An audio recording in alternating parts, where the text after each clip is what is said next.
See if it is back in.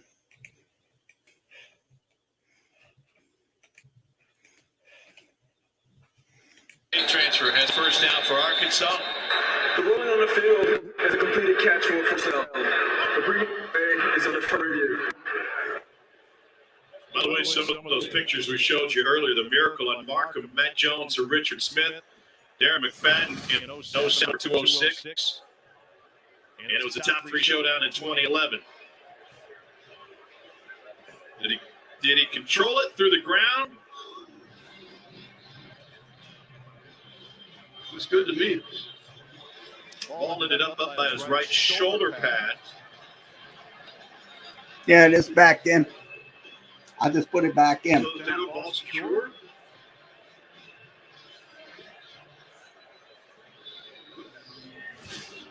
Must be indisputable video evidence. I think that one's tough to overturn.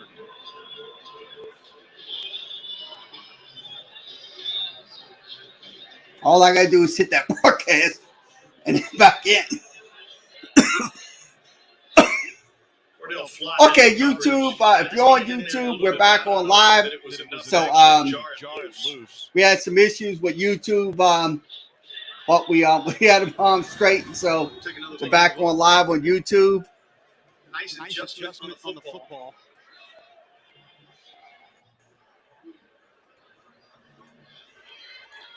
Gerald Hodges, our replay official, taking a look upstairs with some help back in Birmingham.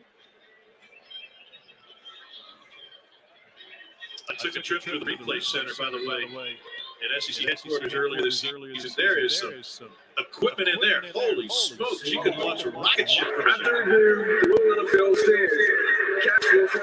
So it's a first down. And the technology says the ruling stands on a big play by KJ Jefferson. Sam Pittman and the Razorbacks trying to take the next step on the goal for the 4 Bs. Got bowl eligibility last week and now battle for the boot tonight. Bama to follow and then Missouri the battle line rivalry. A lot of space works up top if you want to try to get a quick hitter. Shotgun formation. One back in the backfield. They'll hand the ball off, and not much for 20 on the carry. Another stop for Micah Baskerville. He has been all over the field tonight.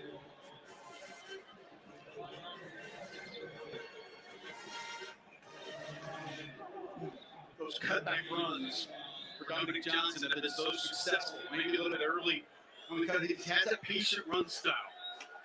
It's been very effective for him in a lot of plays. Just that time, too much penetration from that LSU D-line. Jefferson fires. And the pass going to be caught. Complete to Devion Warren.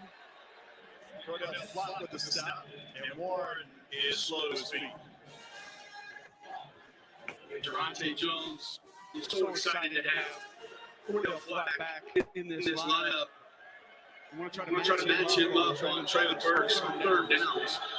He's a young man to play nickel, play corner, play safety. Versatility is extremely valuable for this LSU defense. Now you get that matchup right here at the top of your screen. Single safety for LSU. Jefferson staring left, gets taken down. No! Stays on his feet. He'll have to throw. Been a long past the reach of Burks. That's going to be incomplete. And touchdown lines. Nose had Jefferson and he slipped away. Off that side of your screen, Roy, just kind of a swim move, turns it into a rip and run upfield. But KJ Jefferson's not coming down with one defender. This is a tank in the backfield. Spinning out of tackles, running through people. KJ Jefferson's not coming down with one defender. That's almost a really nice ball down the sideline on the run. This is on back for them.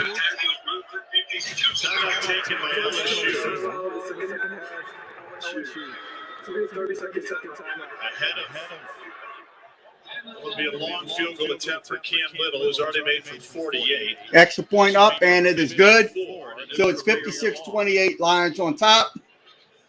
4:57 remaining in the game. Not afraid to show a celebration. He's got it down, and for good reason. They had 3 deep ones last week against Mississippi State. Only Razorback kicker since at least 97 to make 3 for 45 plus, and he was quickly out to console State's kicker.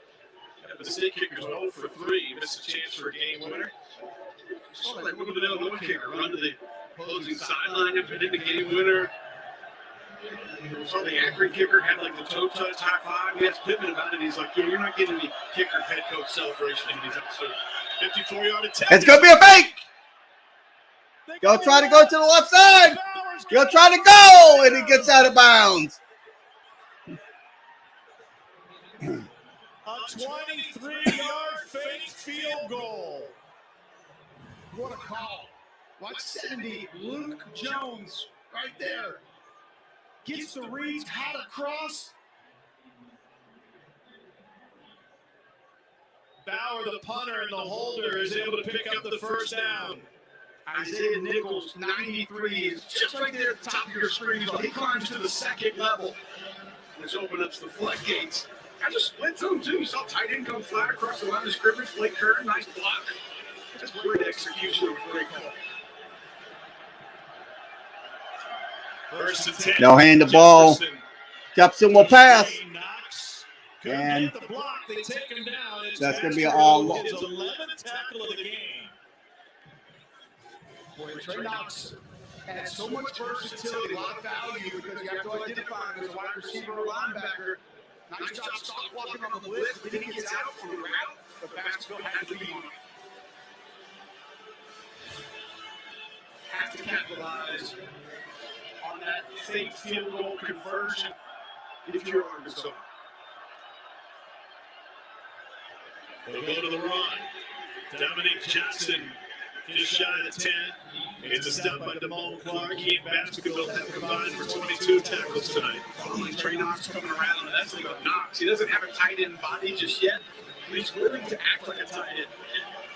A very willing blocker. He'll put his face mask in there and show you some grit. And this is where you love having Dominic Johnson down here inside the red zone because he can absolutely grind out the yards.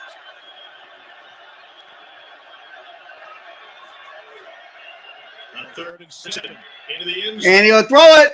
Knocked away. Incomplete. Trying to find Warren, and it's Got it back. Darren Evans.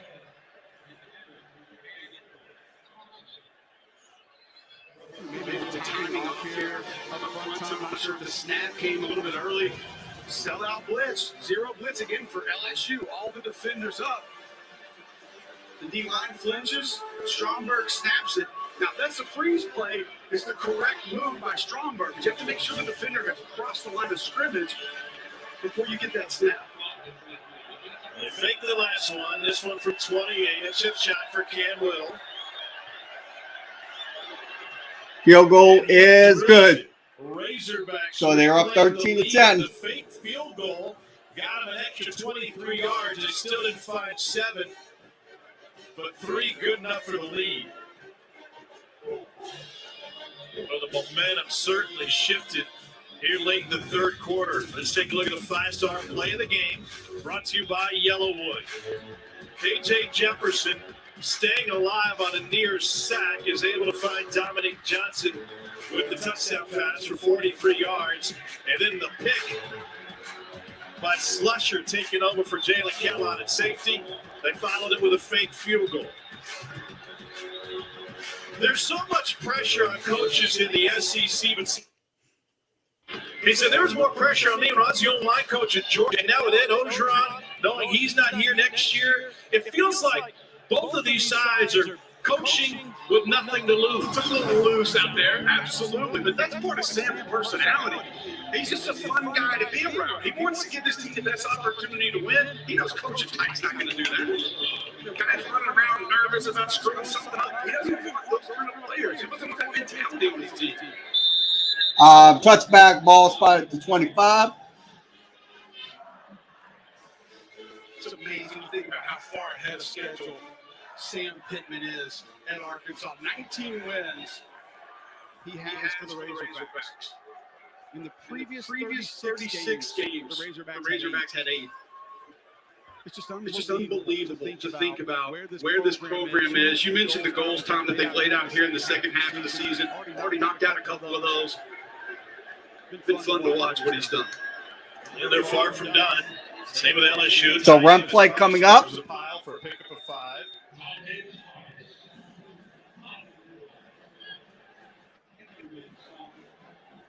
He was still up there.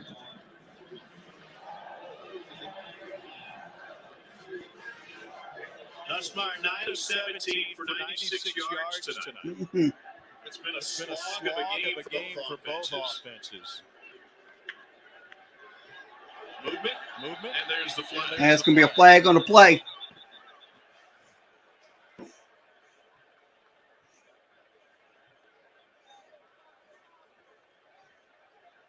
It's always a fun game. That's back on the.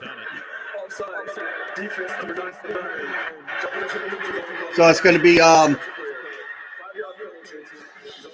So it's going to be a first down.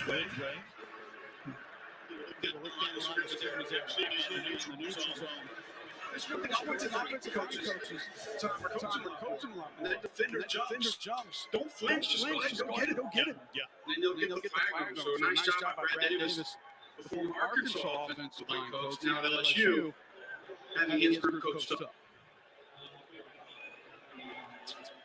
3-point game. This is what's on the line. At feet of 173 pounds, 24-karat gold. It's the boot. Okay, commercial break. Your score is 13-10. Arkansas on top of LSU.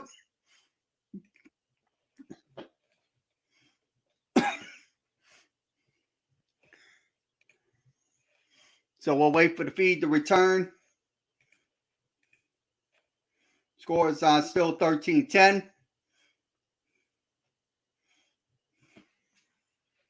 Who's this?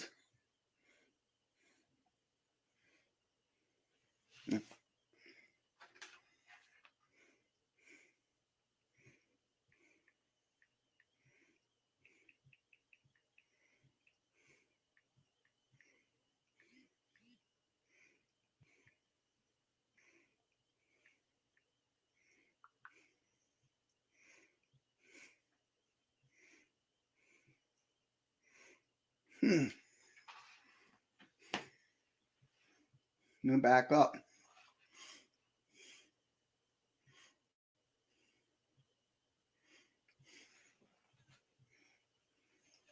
So Southeastern wins 56-28. We will have a full game wrap up once we have our post game show. That will be after tonight's LSU and Arkansas game. And then we'll also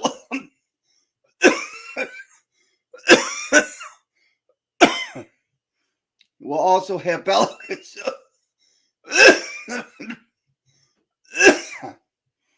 We'll also have the Pelicans wrap up as well. So Tulane Tulsa wrap up as well. So the score is 13-10.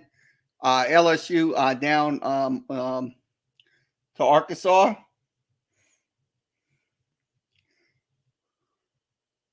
So waiting on the feed to return. It should be up in a second. Give it a few minutes. They have commercials.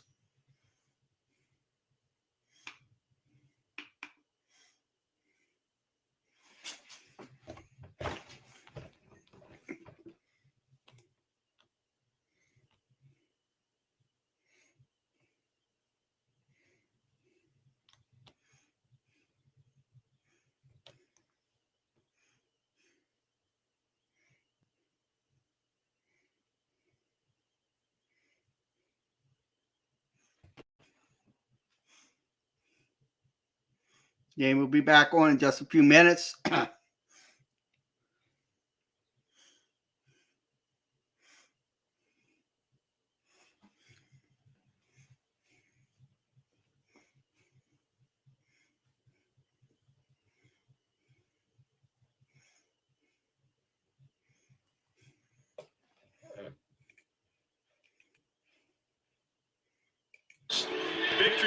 Arkansas Baton Rouge, a night game in 2015 against the top 10 LSU team. Well, that won 31-14.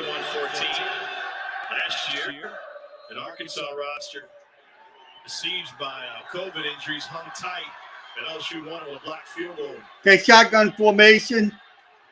Nussmeier will have to scramble out of trouble. And it's going to be caught.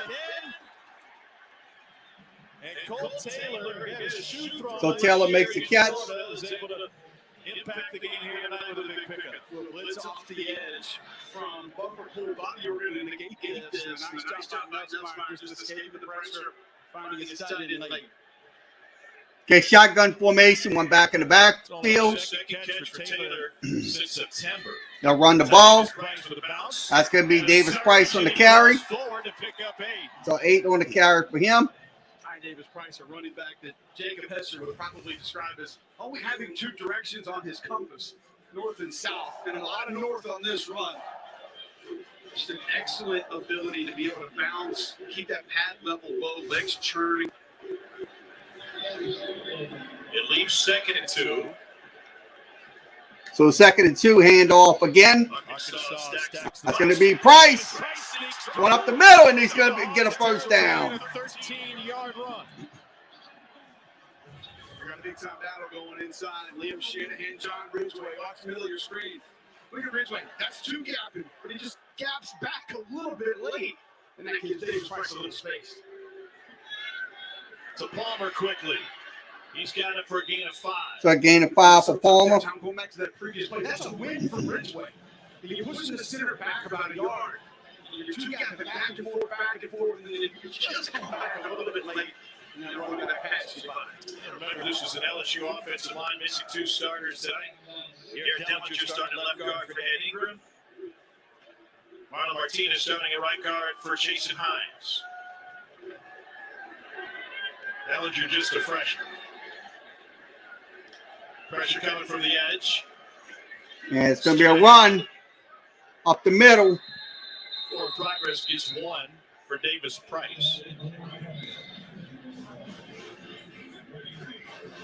Bring up 3rd down now. Best 3rd down defense in the SEC.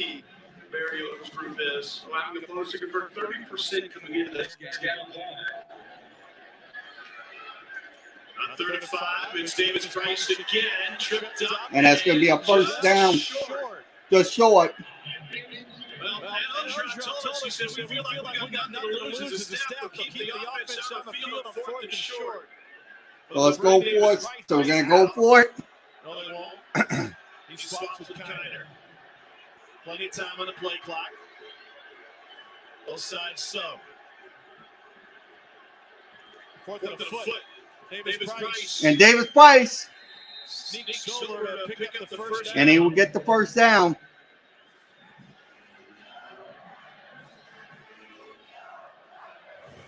Just had to grind one out. Pretty good push there by Cam Wire, 61 at left tackle. Gets a little bit of a win against Trey Williams. We need a couple of inches there. Let Davis Price take care of the race. Didn't get it by much. Hawks defense has been on the field for 3:45 in this drive. So run play coming up the middle. Sub for Davis Price and picked up 4. 4 on the carry. That insert play from the tight end position. We talked about LSU utilizes, and they can insert him in different places. A gap, B gap, between the center guard, between the guard tackle. And as they mix that up, it makes run sets a little bit more difficult for second level defenders. Here's a 10th play of the drive. Mostly on the ground for LSU.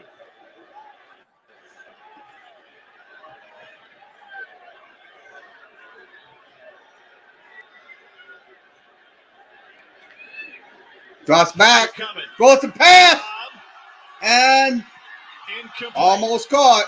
Brian Thomas Jr., the intended Thomas was the intended target. Nussmeier to backpedal before he threw. Barry Odom's going to overload What's the right intended side target? of the offensive line. This is where your pressure is going to come from. You have 5-man protection, backs out on a route, can't be picked up. Just a lot of air over this football for Garrett Nussmeier. Yes, it gives the opportunity for the receiver to make an adjustment. Maybe too much of an adjustment needed. 3rd down 7. Drops back. Pass play. Complete.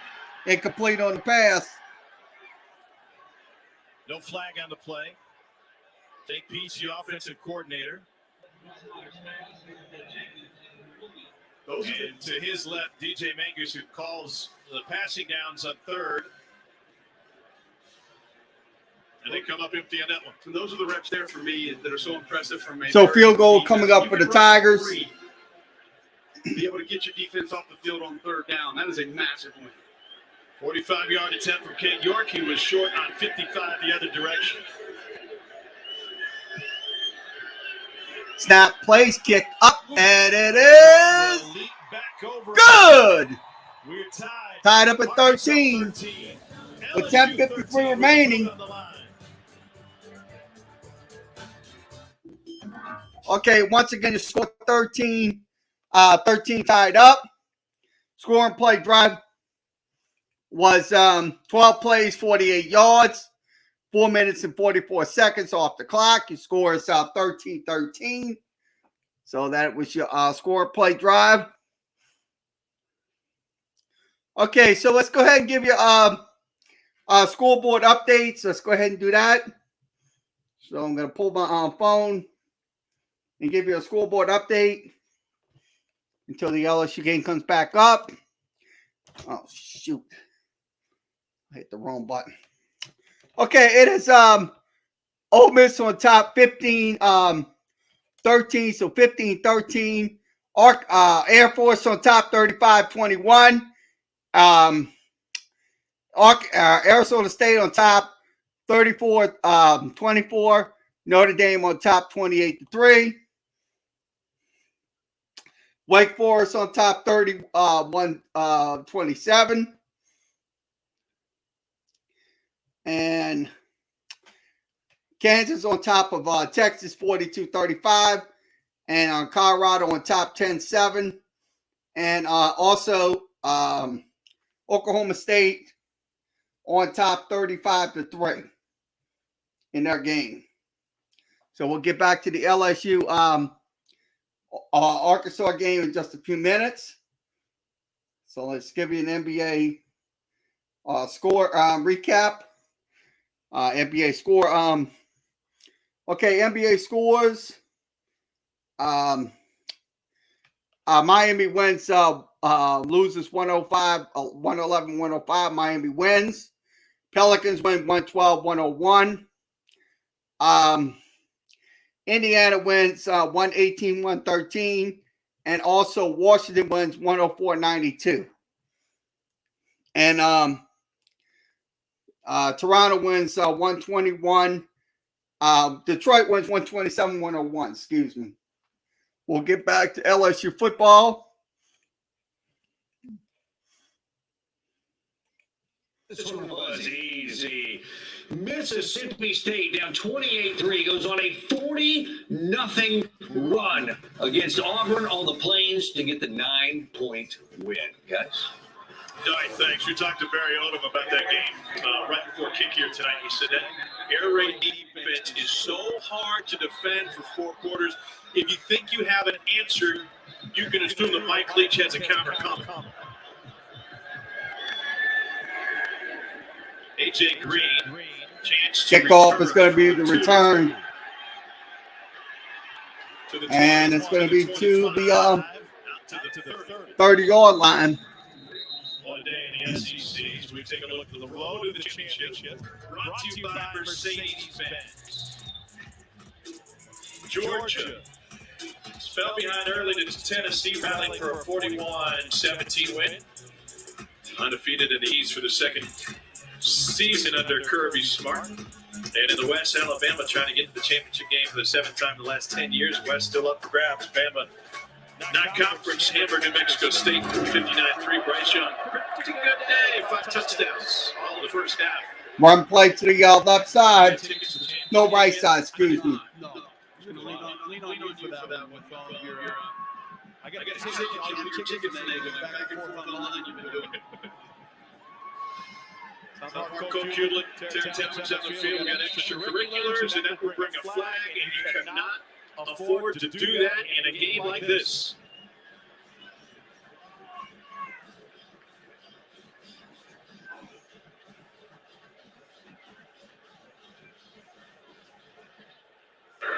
After the play, unsportsmanlike conduct, offense number 7. So it's going to be a 15-yard penalty. That's going to be half the distance. Trey Knox getting a talking to on the sideline. He knows it was a mistake. Got to keep control of those emotions, and he brought up like the fact that he's being shoved 5 yards out of bounds.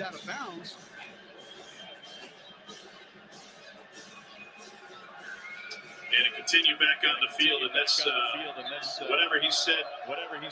After that is what got him. And that's what got him. You know, We wear pants, right? yeah. Jefferson looking for Knox. And they're going to throw. It's going to be caught. And this is Tyson Morris up the sideline. Gain of 15. Gain of 15 on that play. Morris has been robbing Burks' Batman in this game today, but Traylon Burks playing more of a decoy role. Got LSU here. They're not set. On 3rd and 10. And the pass could be caught. Short of the sticks in a reach. It was interesting. Kendall Brown talked about plays like that, and he said, I don't mind my receivers going short of the stick and then going to get it. I just need to make sure we get him the football. Absolutely. His offense is predicated on creating space. He wants to get the ball into the hands of his playmakers. And he's fine if it's a little bit short because he has the confidence that they're going to be able to find a way to grab that first down yard. It's nice tackle there by Dwight Waller in the game. Well, that personal foul penalty put Arkansas in a tough spot. And they'll have to give it back to LSU with 9 minutes remaining in regulation. Personal foul penalty put Arkansas. Kick on the punt. Fair catch taken. It's going to be a fair catch at the 23-yard line. 9 remaining in Weston. Tied at 13. We're getting the story out there. So once again, you scored 13-13 here on Facebook, YouTube, and Twitter.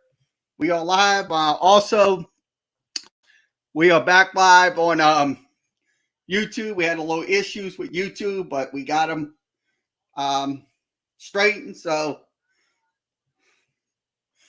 once again, we're back on live on all 3 networks. So once again, if you want to come in, video chat, or if you want a regular chat, you can go into the chat room and do that.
So we're just waiting for the feeds to return.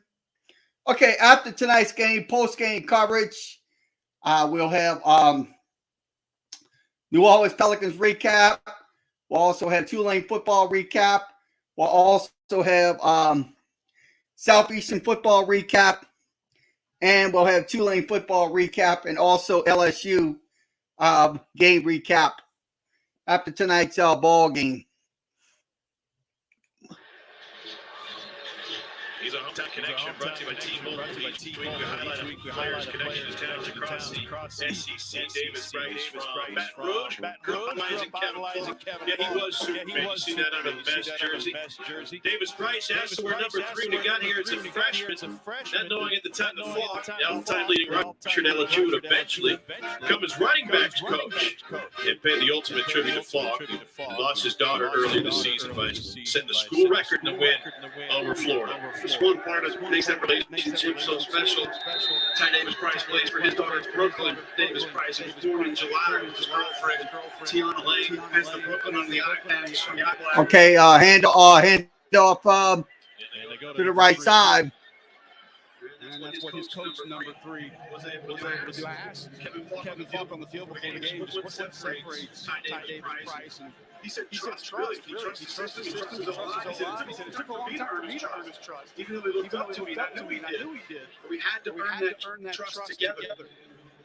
You think about what he accomplished last week in Tuscaloosa, Alabama, being able to go over 100 yards. There's been a lot of great LSU running backs. Not many have accomplished that. Brian Denny, certainly. And they go right back to him. Davis Price at a center. So it gets Davis Price on the carry. Played at 226 in high school. Yeah, 226 is down 26. He's down lighter than that now. We got an injury on the LSU offensive line. They can't afford to lose a man up there. Left tackle Cameron Wire.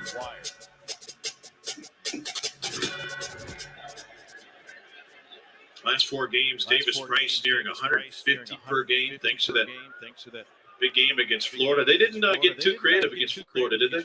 No, they didn't. It was a lot of power counter in that game. But I will say that Jake Peach did an excellent job of just changing up minor responsibilities on that counter play and on that power play. They would arc the tight end, kick the tight end out a little bit, really confuse that Florida defense. And you give Peach credit. They kept running it, Tom, over and over and over. Peach told us a story when he was at Alabama as an assistant there. That the legendary Pete Jenkins, who was at Auburn when I was there as a defensive line coach. People here at LSU know him, D-line coach here for a while. Somebody who means a lot to Ed Orgeron. So he came down to the offensive staff room and said, "Man, you offensive guys are idiots." He said, "You get a play, you hit us on a play, and you just check it off your list, and you keep going." He said, "Man, I'd be running that thing over and over and over, make us adjust and make us stop." Said it's some of the best advice that he's ever gotten from one of the best to ever coach defensive line anywhere, Pete Jenkins. They'll help Cameron Wire off the field. And hardly put weight on that right leg. It leaves a 3rd and 3. They've gone to Davis Price on consecutive plays. Let's see if they go to the air here with Nussmeier, who is just 11 of 21.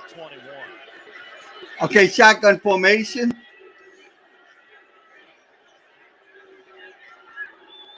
Looks like it's stopped on that. They're waiting for Wire to get off the field. Garrett Dellinger is now at left tackle. Martinez at left guard. Jared Small at right guard. A shuffle on the line.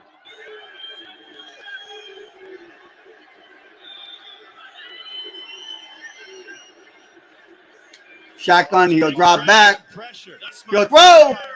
Caught. First down. Devonta Lee with a gain of 12. Stay great. This LSU offense. You just mentioned it, Tom. Reshuffle if you very well might not go at them. Make them think that they trade off the twist on the right side. An excellent job to be able to pick that up. Sticks in the pocket, delivers a strike. And now, key player on the Arkansas defense is injured. This is Grant Morgan. Fifth-year senior from Greenwood, Arkansas. One of 13 in college football Campbell Trophy finalists. And great to see Grant get to his feet. Had a big pick last week against Mississippi State. Saw him after the game on the field. He was all smiles. Fist bump from Mike Shear. He went up high trying to deflect that pass. Running back kind of went down low, took a shot to one of the lower extremities. A lower extremity. And change rows in the choir. Quadricep, tib, fib, maybe a little acetabular bump. I'm not sure you could say that on the air. First and 10 LSU after the third down conversion. Shotgun formation. One back in the backfield. They'll drop back. Goes a pass. That's going to be caught. Best makes the catch.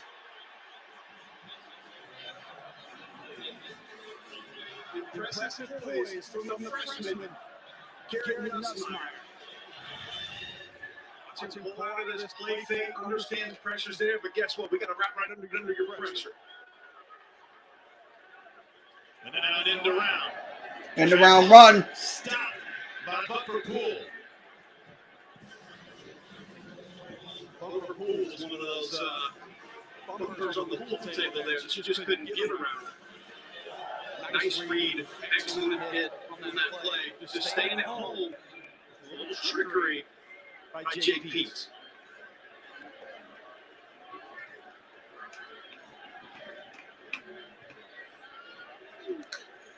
No drop back. Go through. It's going to be incomplete. Arkansas looks so different tonight defensively than what they've shown. They've been a drop 8 defense really the last couple seasons. I'll tell you, Tom, why not come after this offense? You got the offensive line shuffled around. You got a freshman quarterback in the game. Mariota has not been a high-pressure, high-volume pressure defense all year, but I believe the circumstances now call for it. Picked up the drop 8 with long talks with Matt Rule. Now the NFL after a great run doing that at Baylor. Drop back. Looks for a pass. This time, It's going to be caught. caught. For the first down. First and 10. And the mark is indeed a yard short.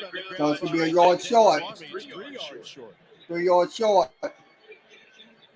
Drake Jenkins, the young man that flashed a couple years ago, you've seen a couple of highlights from the consistency hasn't really been there. Nice catch in traffic there.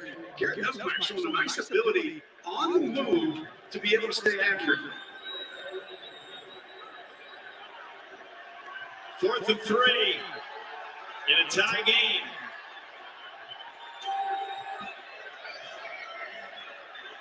Razorback. Jack on your drop back. Go throw. Incomplete. The intended receiver, and the Razorbacks defense holds. On 4th down and 3. Huge stop by Arkansas. Felt like Nussmeier maybe rushed him a little bit, felt the pressure coming.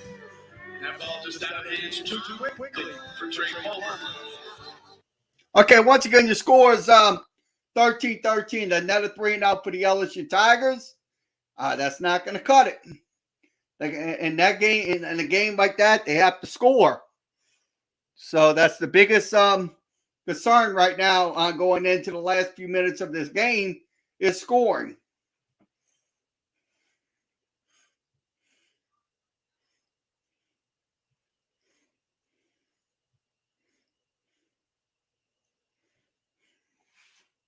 So we'll wait for the commercials to return. And then we'll have the ending of LSU and Arkansas.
25th meeting for this sensational trophy.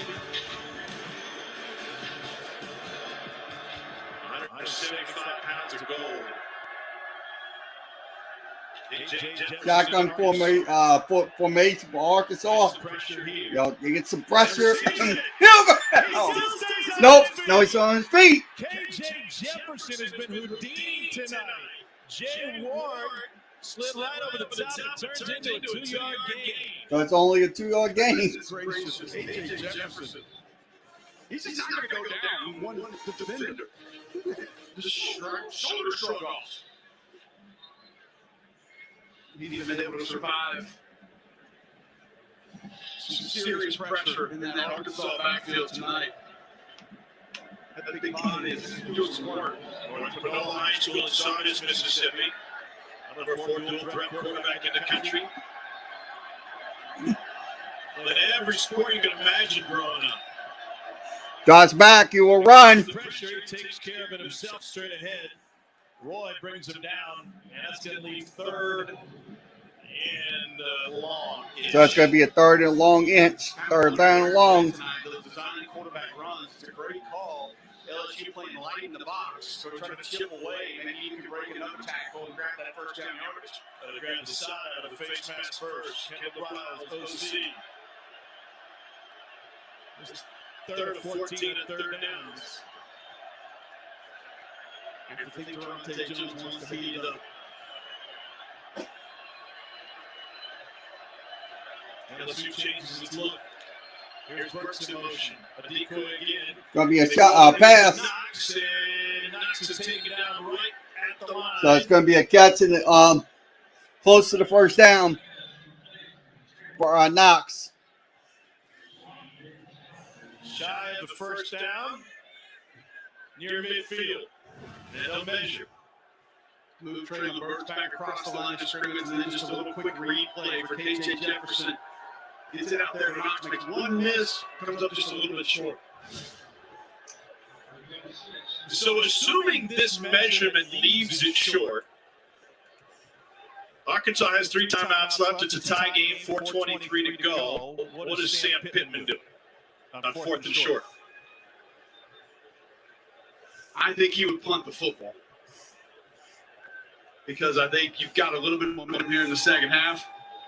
And you have confidence in Barry Odom's defense. And now we're talking about what, 4 or 5 inches? Yeah, probably going to be not going to be close. Straight line, by the way. Listen, we debated the two-point call a week ago from Sam Pittman. Jordan and I talking about throwbacks, bootlegs, fakes. Pittman told us after the game, no, man, we were going to run that thing. Get behind that O-line, give it to our big body back, Dominique Johnson. They had 2 key runs late in the game, one for the touchdown, one for the 2-point conversion. And originally, Kendall Briles had a pass play called on one of those, and Pittman said, could you imagine if they pick this thing off and return it? Let's run the ball. For me, it's KJ Jefferson. Add a blocker, get a big lineup in the game, and let your big 250-pound quarterback just drive it up into the line of scrimmage. The center is Ricky Stromberg. They'll put Jefferson underneath him. They have stacked the box they died for And lean. And won't get it. Evans came out of there with there's a flag on the play. It seemed like among those 3 guys occupying the A gap, one of them was offside.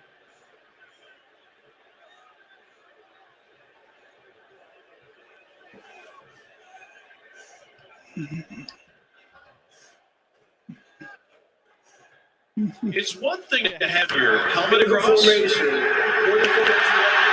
Yep, so it's going to be a loss of down. So it's going to be still 3rd down.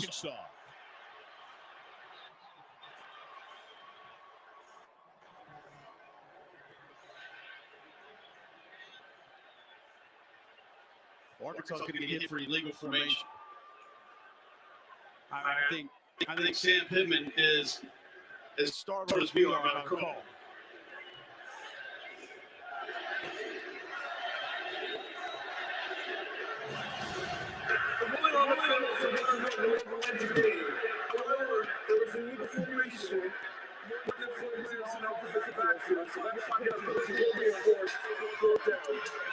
So that was, it looks like Knoxer should have been on the line of scrimmage. That was the attached tight end.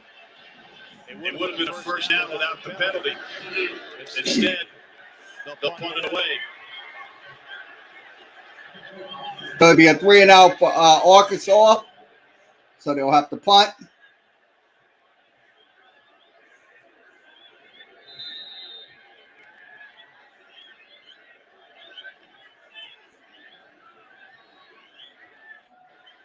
Reed Bauer, the Arkansas punter. That one carries inside the 10. Palmer from the 5. Flag on the play. 52-yard punt. LSU's going to have a long field. Let's see if they'll make it longer. Waiting on the explanation for the penalty. Regardless, we got a tie game. 3:54 remaining.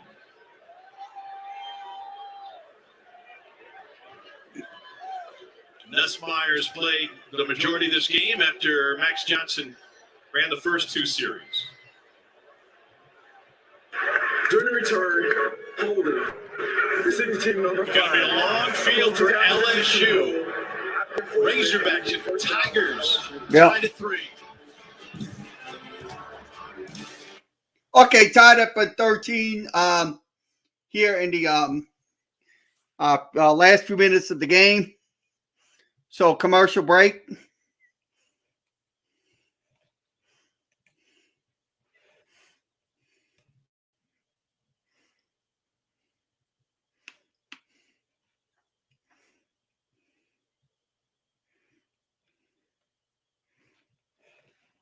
So we're waiting on the bees to return. Okay, we'll have post-game coverage right after tonight's LSU Arkansas game. We'll recap LSU, Tulane, Southeastern Pelicans in the recap.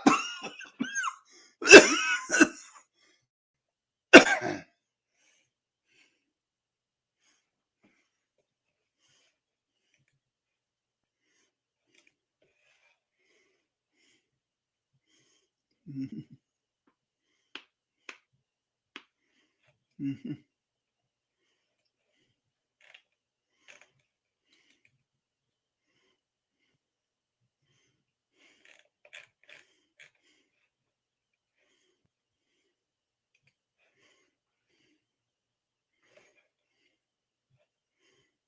We're just waiting on the feeds to return.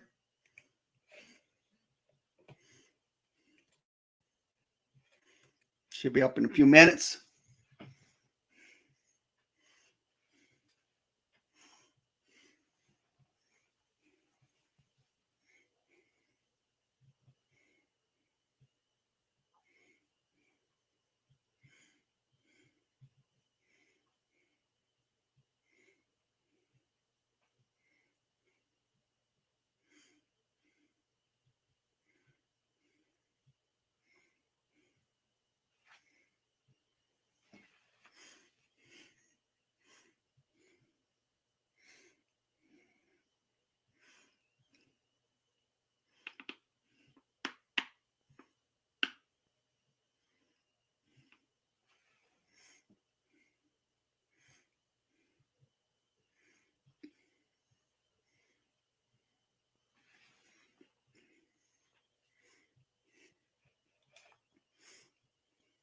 T-Mobile, the leader in 5G, America's largest, fastest, and most reliable 5G network.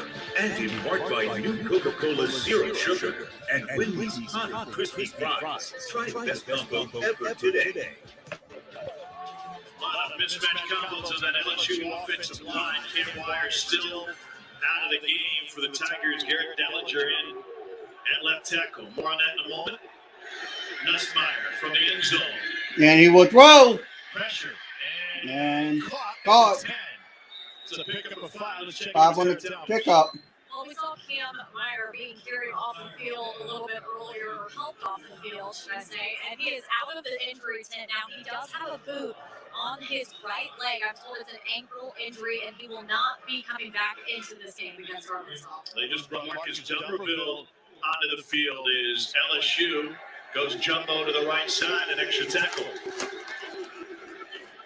And run play, and it's going to be a first down. First down for Ty Davis Price on a pickup of 11.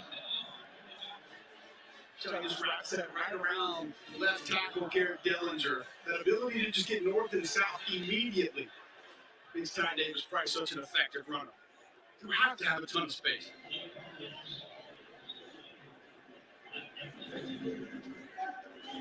Three minutes to go. Tigers have 2 timeouts remaining if it gets to it.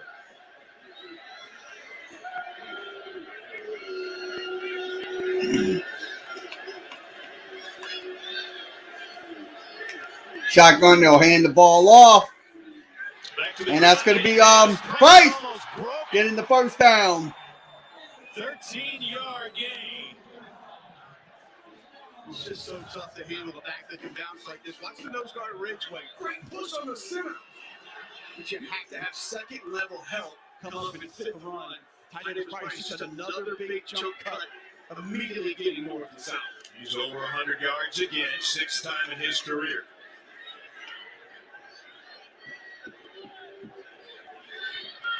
Shotgun formation, one back in the backfield. Nobody was set for He'll drop back, he'll have to throw. Flicks it out. It'll be a screen pass to Price. Hit behind the line. He'll try to go around. And turns it into a 4-yard gain. So it's going to be a 4-yard pickup. So that playmaking ability from Garrett Nussmeier has proven to be valuable tonight. Maybe that's what Coach Wartron saw in him. He likes so much. He labeled him as a gunslinger when we met with Coach O, but that escapability, the mobility to move around, distribute the football, keep plays alive. Kane York as a big-time leg get loose. Going to be caught. And he gets popped. Popped by Completion by Derek Brown with the stop, and that was a gain of 5. Sure, Brown's trying to check out. It's actually a really good play by Brown, but time he wasn't set. And he's coming over, moving across the defense. He just let him run into the play. Yeah, same thing has happened last couple plays for Arkansas defensively. 3rd down 2. Palmer stopped short. 4th and less than a foot buffer. That's going to be 4th and less than a yard.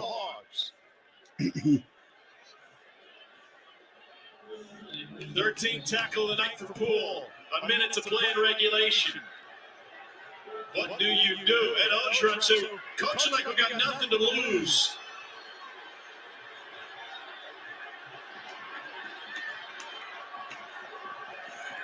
Arkansas had a chance to sub.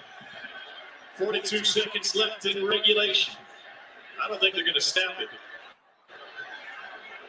Trying to get the Hogs to jump, play like a 5. Everybody moving. And they're moving.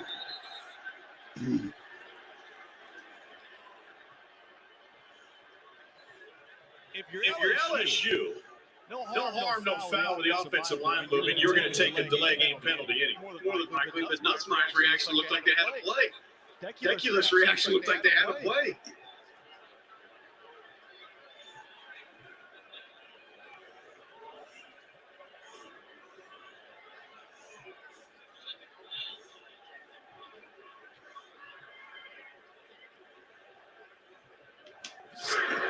Full start. Offense on 58. It's a 5-yard penalty. This foul also includes a 10-second subtraction. Game clock operator. Please set the game clock to 21 seconds and start it on my signal. Arkansas has a chance to decline that, do they not? So that was a bad move right there. Take a look here. Nussmeier goes back. And they will punt it away at the 15-yard line, a fair catch. 45-yard punt, 39 seconds left in regulation.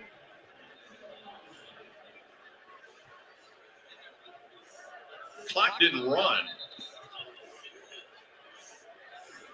They've got to figure out what the clock situation is.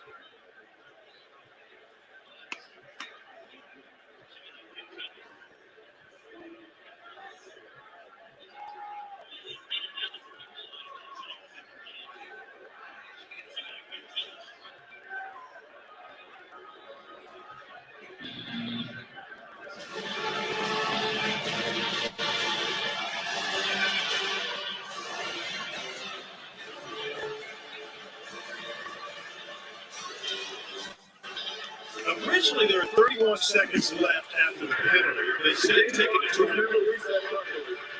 Therefore, we will redo the down. Fourth down, the game clock set at 21 seconds. So And we'll start on my second. Boy, this is a heck of a do-over if you're Arkansas because they're making them rerun the play instead of fixing the clock.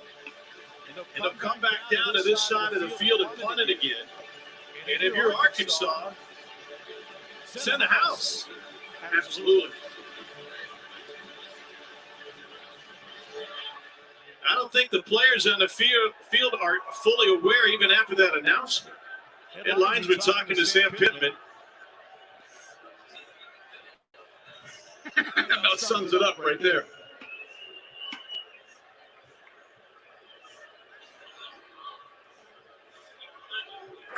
The previous play is under for further review. Why you got to call a review to play? That is the stupidest thing I have ever seen. I think that has probably as much to do with the clock as anything. I mean, it's the clock. It's not the play. Run off on the game clock, and then obviously clock didn't move on the previous play, so you're going to have to get it sorted out.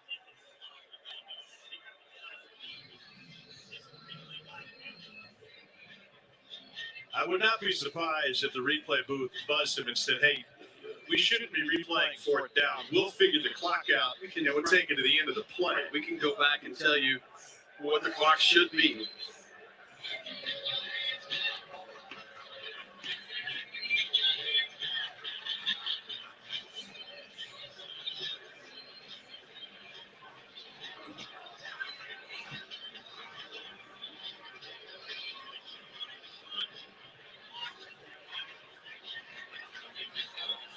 We're told they're going to put 17 seconds on the clock, which would suggest then that they're going to take the play as it was and the punt. The game clock, you see 31 was never set to 21, and then it jumps up to 39. So you count it out all you want, and it seems as if Arkansas is going to have the ball at the 15-yard line and not much time left.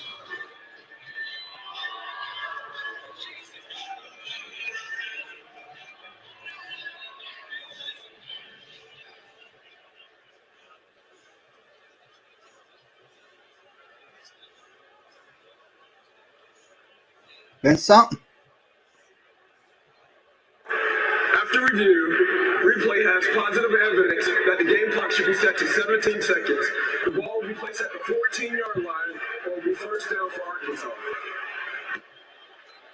That was dumb. That was absolutely dumb what they did. Absolutely dumb. As we surmise 4 seconds to run the play.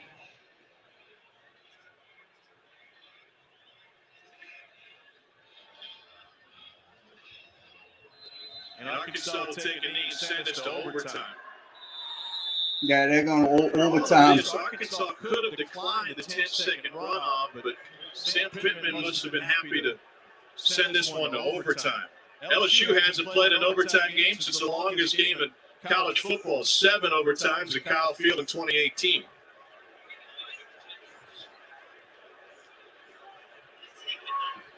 It was under the old overtime rules. 13-all, the end of regulation. So we're going to overtime.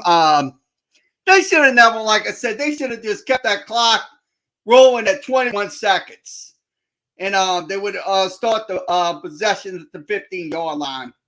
That was absolutely dumb what they did.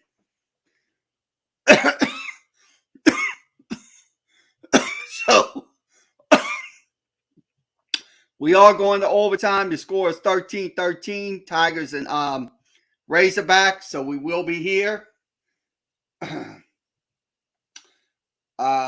the conclusion. But we will be also be here for post-game coverage after tonight's game. So post-game coverage after the game. Talking about tonight's LSU-Arkansas game. We'll have recaps from Tulane.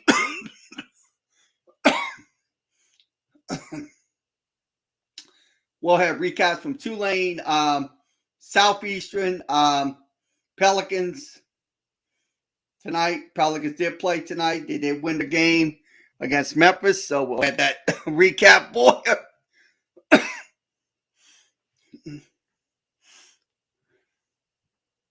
Once we get back to once we enter in the game through overtime.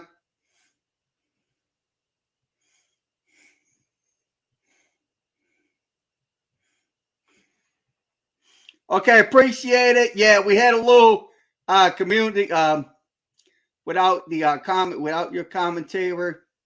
Thank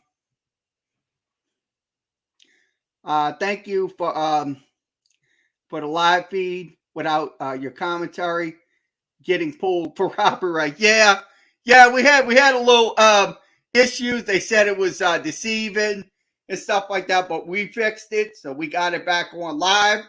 So I'm glad for it. So thank you. I appreciate it so much for y'all being patient on YouTube, because once again, we can't do it without you.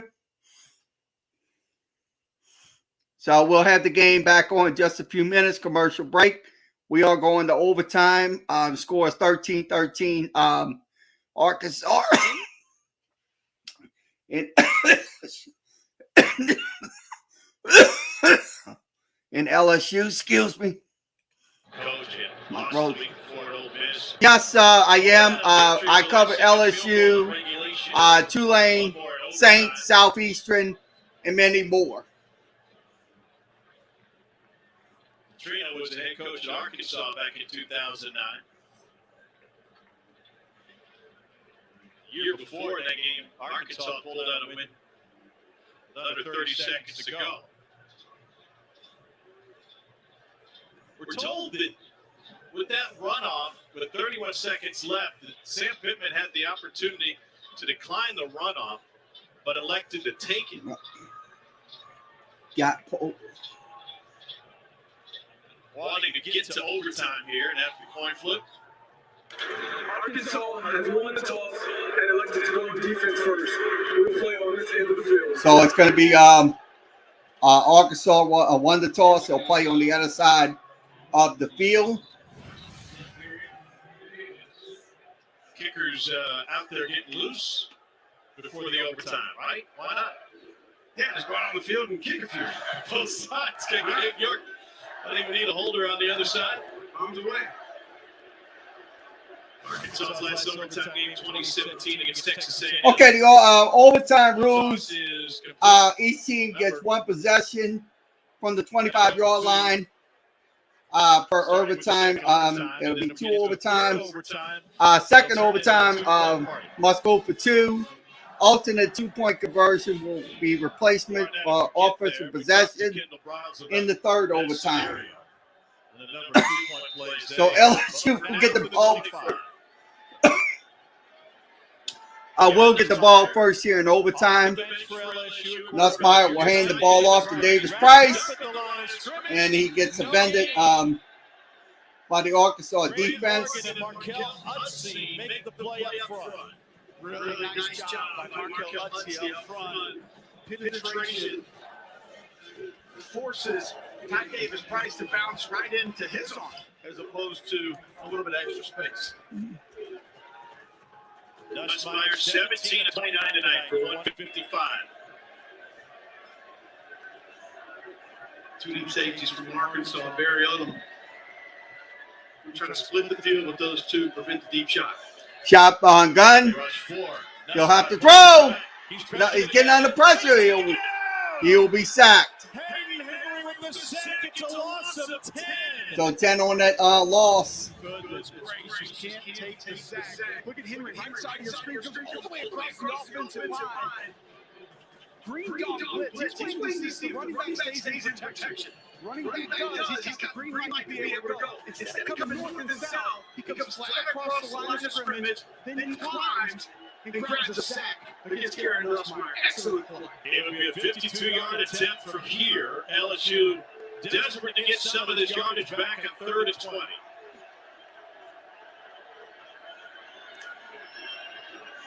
Three-man rush over the middle. And it's going to be They got it all. good. First down. LSU on a 24-yard completion to Malik Neighbors. Malik Davis on the catch. You want a 2019 LSU offense, Tom?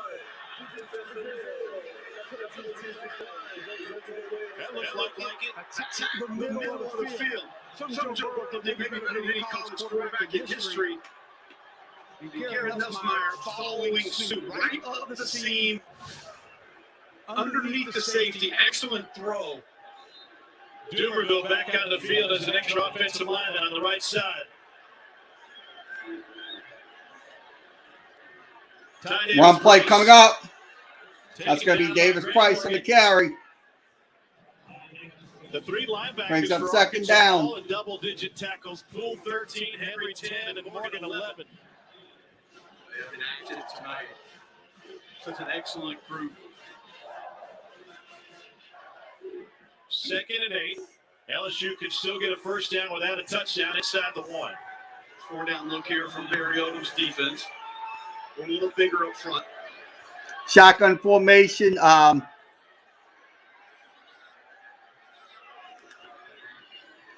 No pass. End zone is Intercepted. Derek Brown. Razorbacks have a chance for the win. But that was a bad mistake by Nussmeier. 4th pick of the season by Throwing a Buster pick. Brown. Leverage by the corner will define where this ball needs to be. If you're going to go up top, you have to. Okay, Jesse Burns. Hogs. Yep, Hogs. It's okay. Nice play by your defense. Opposite shoulder of the receiver. That ball's just too short or too far inside. One or the other. Garrett Nussmeier delivers that ball. Derek Brown's able to make a play. And boy, does he make a pick. 2nd pick tonight for Nussmeier. 23 interceptions in 19 games under defensive coordinator. So the Hogs will have the ball at the 25. But remember, one possession for each team. Quarterback KJ Jefferson in Arkansas trying to end a 5-game losing streak to LSU. Yep. Quarterback run all the way. Quarterback run on the right side. Yep. Is out at the 19. This game, yep, is definitely tight. It's going to be tight to the end. Jackson Davis. Boy, Deontay Jones brings 6 up to the line of scrimmage. A lot of pressure. Here you see the ball pop loose. Great job by Jay Ward to get in there for it. LSU's defense needs to make a play. How aggressive will Deontay Jones play? Okay, shotgun formation. They will hand the ball off. He will try to go to the right, left side. To the 20. He'll get to the 20. Pick up of 2. 2 on the carry. Content to play for the 3 in the win. Why not? I'll take 3 for the dub and the boot. Yep. The ball. Had a hold on that ball. Yeah. They have to. They have to win this game. This is just gonna Very important. ball in the middle of the field.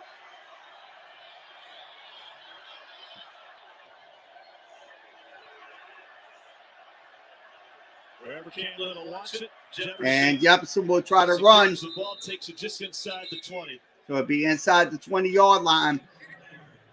Cam Little is 2 for 2 tonight. The freshman kicker is made for 48 and 28. After a 3 field goal game, So Cam Little comes on for the win for Arkansas. by consoling Mississippi State's kicker. He said, keep your head up. Don't let that kick define you. Well, this kick may define Cam Little and bring the boot back to Northwest Arkansas.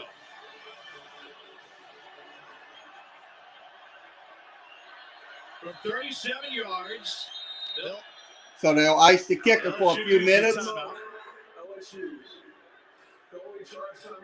and they'll try to ice him on a 45-degree night.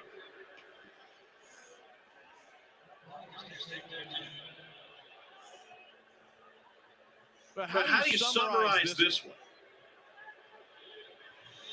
A lot of grit, a lot of determination from this Arkansas football team. Because we mentioned it earlier, Tom, there was almost zero momentum going their way in the first half. And we kind of thought that's how it had to play out for LSU. That if something bad went LSU's way, you wondered how they would react. Would they be able to put 4 quarters together? Then Arkansas cracked a little bit of momentum early in the second half. Here we are. From 37 yards with the boot on the line. A freshman kicker on the roller in the SEC. Cam Little. And that field goal is good. So Arkansas wins 16-13. Yep, ball game. Razorbacks will rush for the boot. So congratulations to Arkansas for winning the boot. LSU loses 16-13. It's your final. We'll have post-game coverage now. So if you want to talk about this game, you can come in, talk about this game. We appreciate it. Also, if you want to come in video chat with us, we have the link from Facebook and YouTube. Yep, Woo Pig. He deserves it. That's a massive kick, a massive moment for this team, for this program. Okay, appreciate it. Come back tomorrow for the Saints and Titans. We'll have that one tomorrow for you. None of them have ever held it before. He said most of them hadn't seen it. Sam Pittman can be emotional. Guy who loves his state, loves his job, and now he can love on that trophy. He's with Tara. Coach, you had just helped lead Arkansas to its first win over LSU in 5 years. How does that sound to you? It sounds awesome, but man, it was ugly. Man, it was ugly. We got it down. We got the boot, Terry.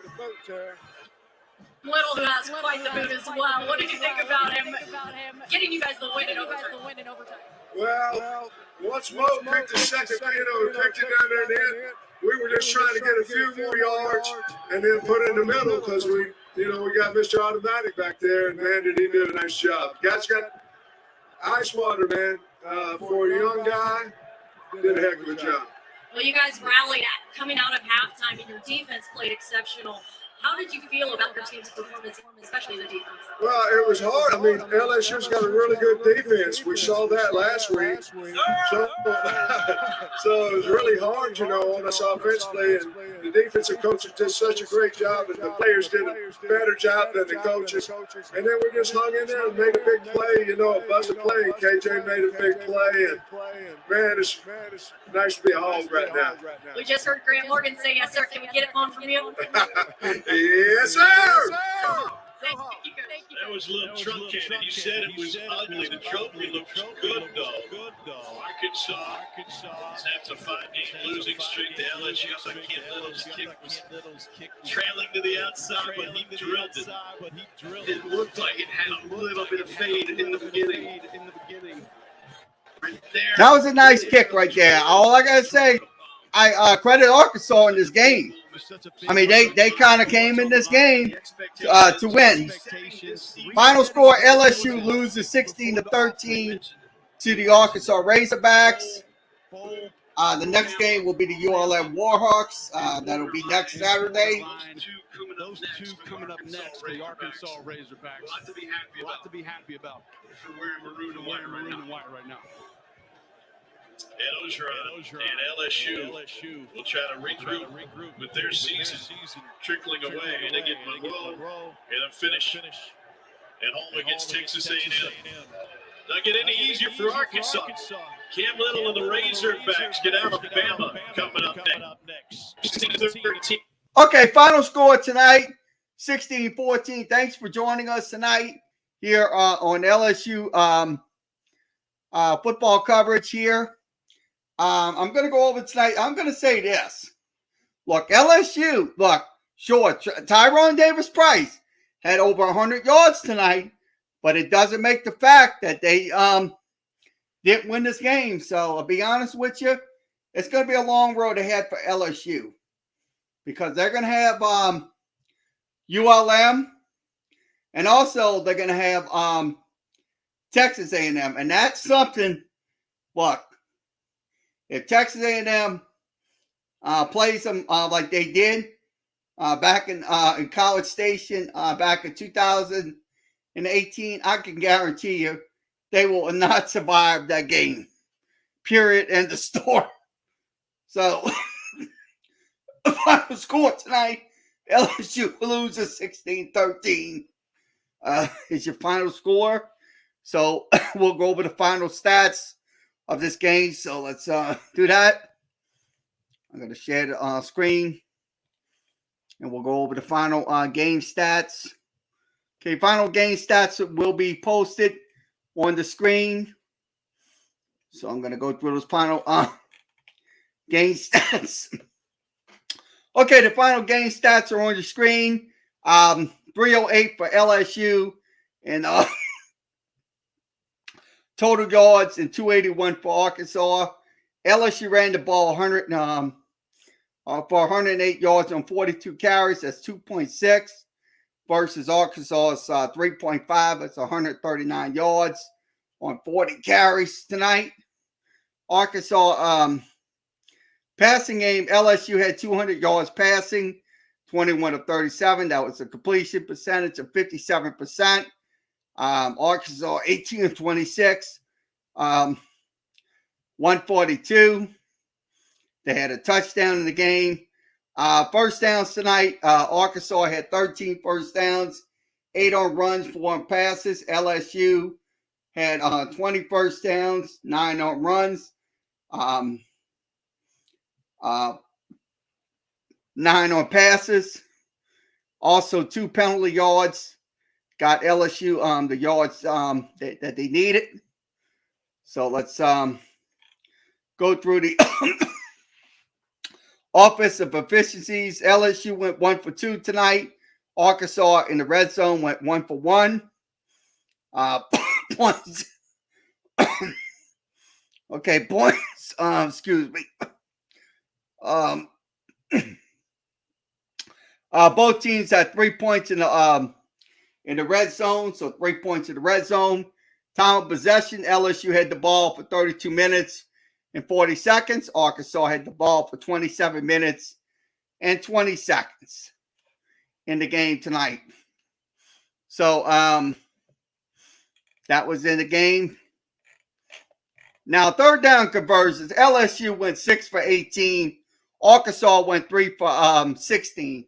Now, on fourth downs, LSU went 2 for 3. And Arkansas went 1 for 2 in the game tonight. Now, points off of turnovers. Arkansas got 6 off of those turnovers in the game tonight. So that was in the game. So that is your final stats for tonight. Okay, LSU had 3 sacks tonight. Arkansas had 3 sacks as well. Both teams had even sacks in the game. So we'll go ahead and recap the scoring plays for you. So we'll recap what happened in the scoring plays. I'm going to go ahead and do that in the scoring plays. Okay, let's begin with Arkansas scoring first. In the first quarter, it was 48-yard field goal, 5 plays, 23 yards, 1 minute, 36 seconds. Arkansas took a 3-0 lead.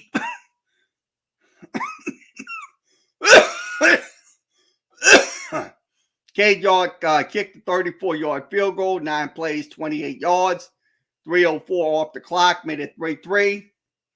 Then Jack Best had a 29-yard touchdown from Garrett Nussmeier, 3 plays, 40 yards, 20 seconds off the clock. LSU led 10-3. Then Johnson had a 43-yard catch from KJ Jefferson for Arkansas, 5 plays, 63 yards, tied the game at 10.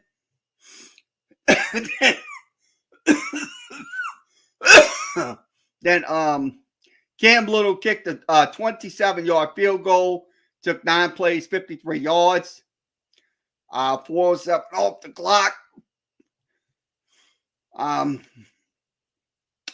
Cade York kicked a 45-yard field goal, 12 plays, 48 yards, tied the game at 13.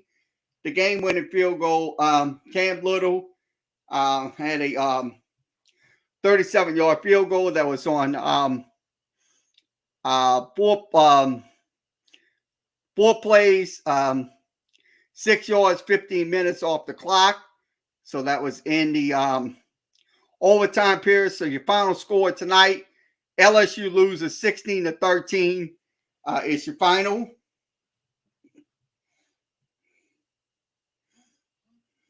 Your final score. So we will go through. Let's go through the drive summaries. Let's go through those drive summaries. LSU's drive summaries. Okay, LSU drive summary started off with 2 punts in the first quarter, and then they punted in the second quarter, and then they punted 2 punts in the second, and then a field goal attempt in the third quarter. That was a missed field goal, 7 plays, 17-yard drive, 2:46 off the clock. Interception, that was on 4 plays and 16 yards. Also, field goal that took 12 plays, 48 yards. They went for it on 4th down. That was on 8 plays, 39 yards. And then a punt, 6 plays, 35 yards. And then also 5 plays, 17 yards in the game tonight for the LSU Tigers. So let's move along to the home individual stats. Let's go through the individual stats. Okay, Nussmeier tonight, 18 of 31, 179. He had 1 interception tonight. He had a quarterback rating of 140, 104.3. So 104.3 for Nussmeier. Also, the receiving corps tonight. Palmer had 6 catches for 45 yards. Besh had 4 catches for 66. Price, 3 catches for 4. Neighbors, 2 catches for 34. Massburn, 1 catch for 18. Lee, 1 catch for 12 yards. Jenkins, 1 catch for 10 yards. Thomas, 1 catch for 6. Taylor, 1 catch for 5.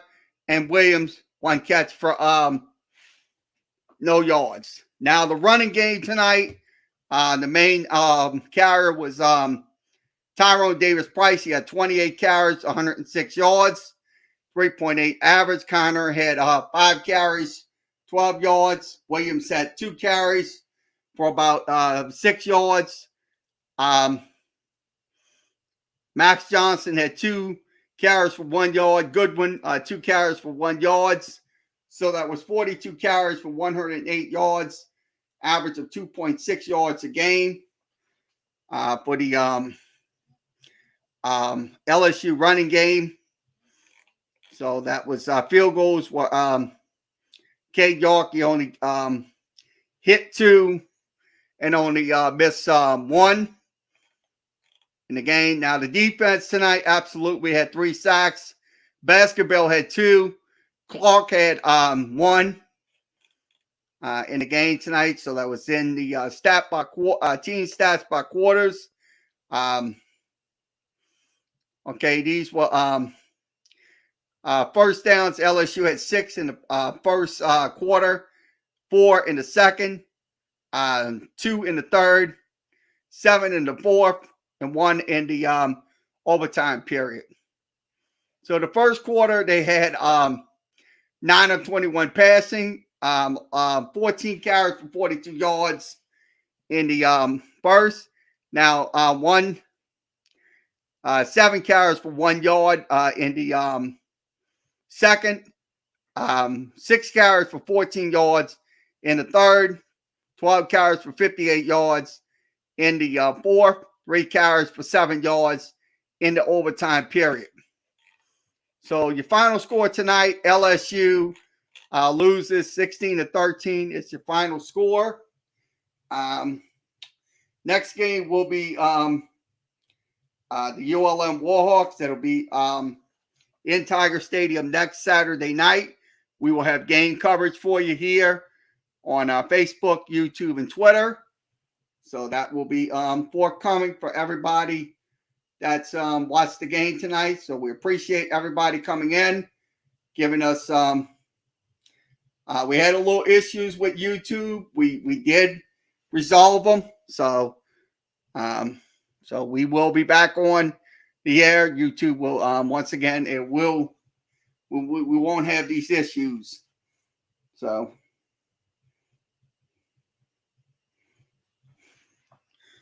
once again, we'll wrap this up. Final score: LSU wins 16-13 is your final.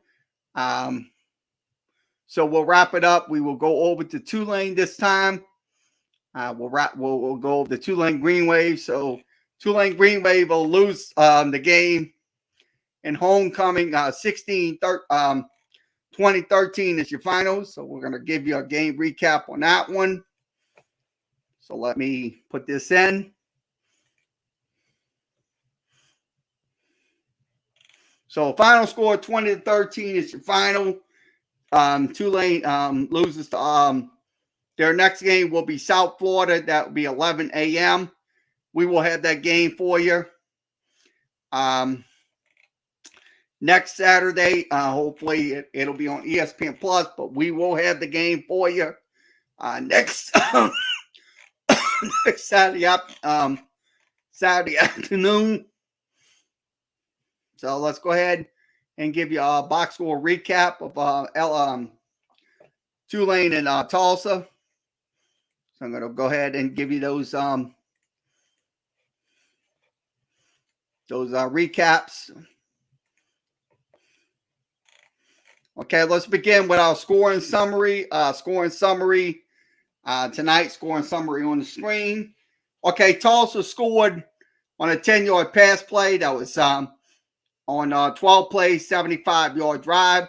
Took 6 minutes off the clock. Tulsa led 7-0. Tulsa kicked a field goal that on an 11-play, 80-yard drive. Took 4 minutes and 46 seconds. The score was 10-0. Then Tulane scored on a 40-yard field goal by Merrick Glover. Took 8 plays, 60 yards, 3 minutes and 22 seconds. The score was 10-3.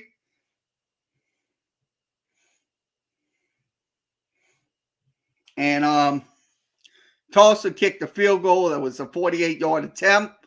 Was good. 9 plays, 39 yards. Was 13-3. Tulsa on top. Also, Tulane scored. Fat Watts had a touchdown from 49 yards out. 4 plays, 95 yards. 57 seconds off the clock. Made it 13-10. Then Merrick Glover kicked a 23-yard field goal.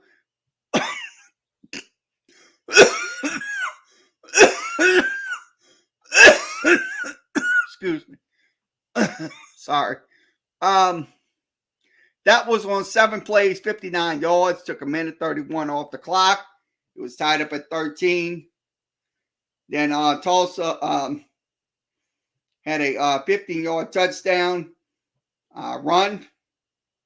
That was 9 plays, 0 yards. The time of possession was 15:04. And your score ended just like that. 20-13 was your final. So they will take on USF next Saturday morning.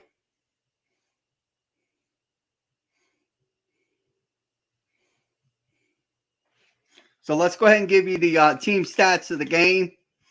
Okay, team stats. I'll pull them up. Okay, team stats on your screen. Tulsa had 21 first downs. Tulane had 12. Tulane had 5 runs, 4 passes on first downs. Running the ball, Tulane had the ball for ran the ball 32 times for 130 yards. Tulsa 47 times for 194. That's an average of 4.1 yards a carry.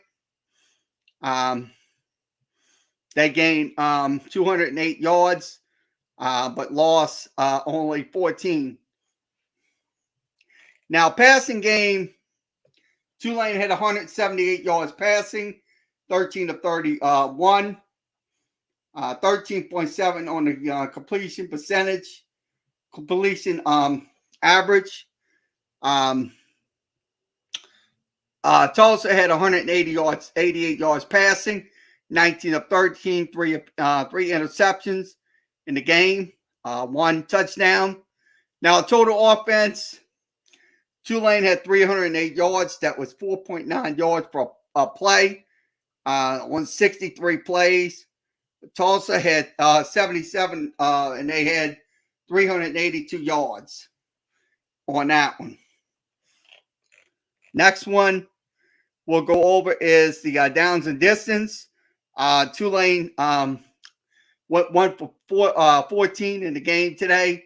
Tulsa went 8 for 18 in the game on third down conversions. Fourth down conversions, Tulsa went 1 for 1. Tulane went 0 for 2. And on time of possession, Tulane had the ball for 40 minutes and 24 seconds. Tulsa had the ball for 34 minutes and 36 seconds.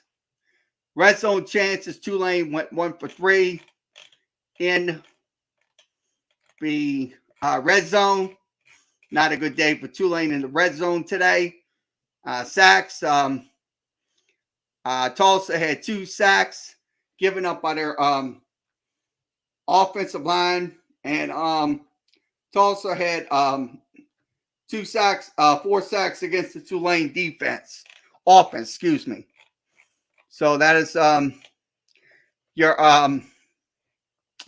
that is your team stats. Let's go over to the individual stats.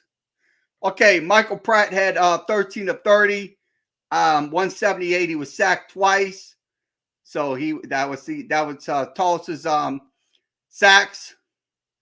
Running game, Tajay Spears had 14 carries for 104 yards. Cannon Cowher, 11 carries for 16. Michael Pratt, 6 carries for 11 in the game. Now, the Tulane wide receiver core, Watts had 1 catch today. Jackson had 1 catch. Wyatt had 5. Watts had, Deuce Watts had 1. Tajay Spears had 3. Tobes had 1. Wallace had 1 in the game. Now, the Tulane defensive sacks today, they had your main sack, Nick Anderson, with 1. Henry with 1.5. Jeffrey Johnson with 0.51. Also, 1 sack for Fremino, and Monroe with 0.5 sacks in the game today for the Green Wave. So we'll go over the drive summary. Let's give you those Tulane drive summaries. Okay, the drive summaries today. On the first couple of possessions, they had some punts. That was in the first and second quarter. And then third and fourth quarter, they had some. In the third quarter, they had 4 punts. So that's back-to-back punts in the third quarter. They had some downs. They also had a punt in the fourth quarter. They had a field goal, touchdown, and then half. So that's in the drive summaries today. So once again, your final score: Tulane loses 20-13. They will take on USF next Saturday, 11 a.m. The TV will be announced once it's announced. So we'll wrap it up. Tulane loses 20-13. We'll go over to Southeastern football. So I'm going to switch over my things to Southeastern football, and we'll recap Southeastern football, and we'll recap the New Orleans Pelicans as well. So thanks for giving us that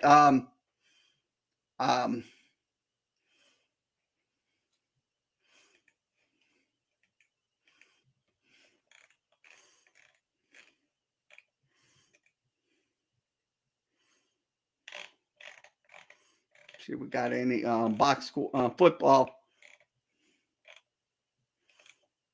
See if we got any football recaps.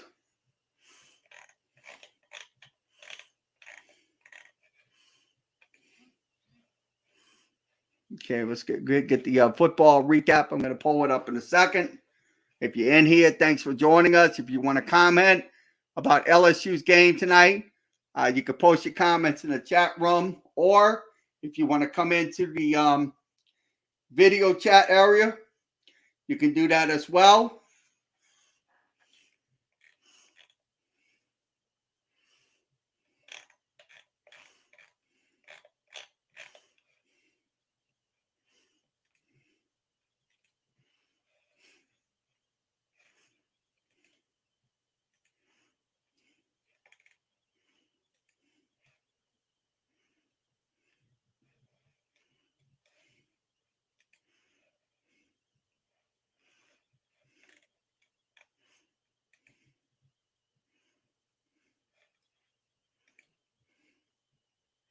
I'm going to pull the sidearm stats up. Okay, final score, Southeastern wins 56-28 was your final. We did watch that game tonight. It was a definite shootout. Every time these two teams play, it's like a eternity shootout and stuff like that. So let's give you a recap on it. Okay, let's begin with our scoring plays. I'm going to go over scoring plays for you. So I'm going to go through the scoring play, drive summaries to scoring plays first. So we're going to go through the scoring plays, and we'll give you the stats, and we'll also give you the drive summaries and stuff like that, and individual stats. Okay, let's begin. Okay, Southeastern scored on a 6-play, 67-yard drive. It was a 39-yard touchdown pass from Cole Kelly. The score was 7-0. That was that was at the 12:05 mark. Southeastern scored again on a 9-play 80-yard drive. Took 4 minutes and 21 seconds off the clock. Was 14-0. Then Southeastern scored on a 38-yard touchdown from Cole Kelly. And that was 2 plays, 81 yards later. And then Northwestern scored on a 1-yard touchdown pass, 10 plays, 84 yards. Took 4 minutes and 57 seconds off the clock. And they came back with a 21-7. And then Tyrone Jones hit a touchdown from 1 yard out. 3 plays, 1 yard, made it 28-7. Then Cole Kelly had a 9-yard touchdown, took 8 plays, 76 yards, made it 35-7. Then Northwestern came back, scored on a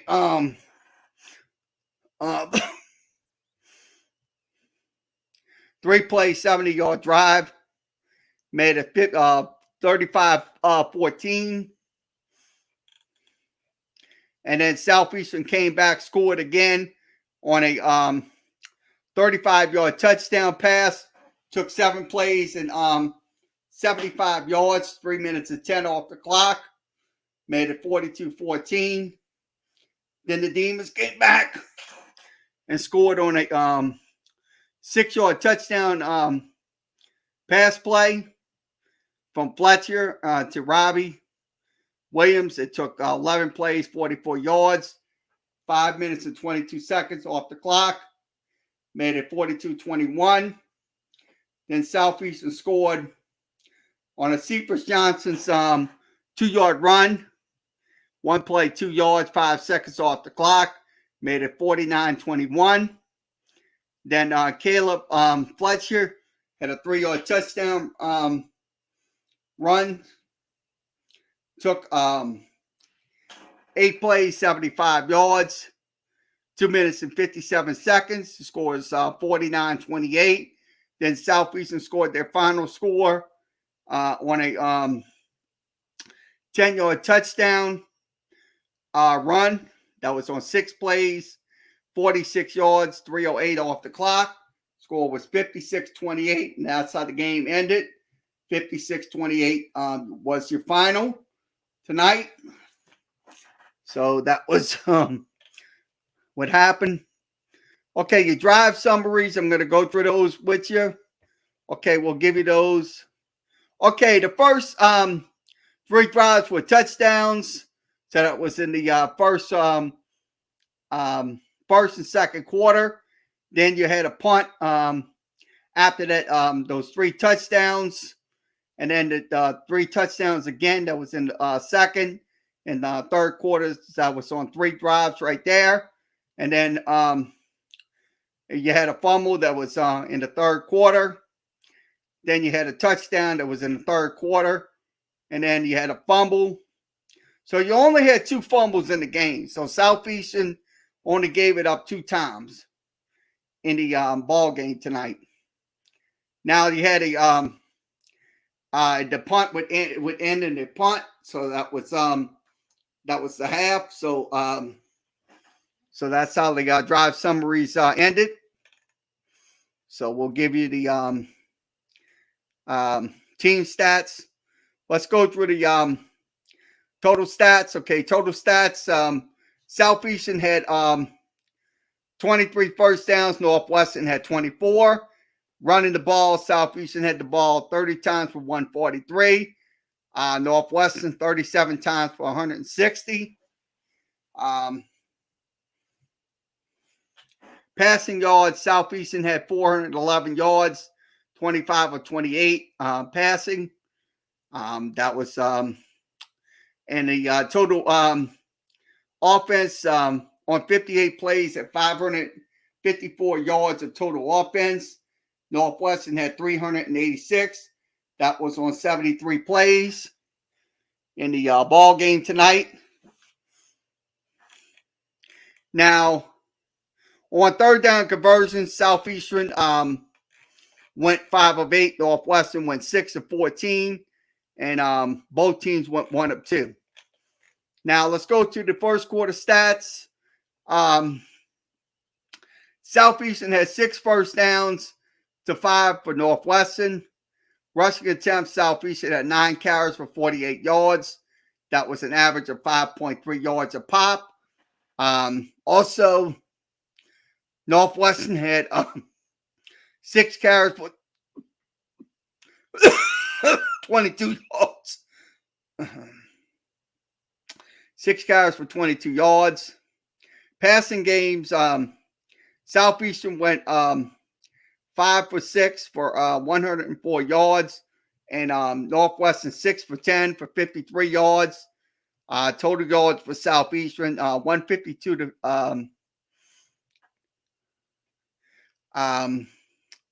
75 for Northwestern. That was on 16 plays for them and 15 plays for the Lions. 1 interception in the game. Now Southeastern went 2 of 3. Northwestern went 1 of 2. Southeastern on 4th downs went 1 for 1. And Northwestern went 4 for 4. Okay, next one we will go over is the second quarter stats. I'm looking at them on the screen. Southeastern had 7 first downs. Northwestern had 7. Running game, Southeastern had 4 carries for -5 yards. That was a -1.3 average. Passing yards, Southeastern had 205 on 11 of 12 passing. Northwestern, 56 yards on 6 of 11 passing. Total offense, Southeastern had 200 yards in the second quarter. That's on 16 plays. Northwestern had 87 yards on 23 plays. So that was on third down, Southeastern went 1 for 2. Northwestern went 3 for 6 in the game. So we will go over to the third quarter.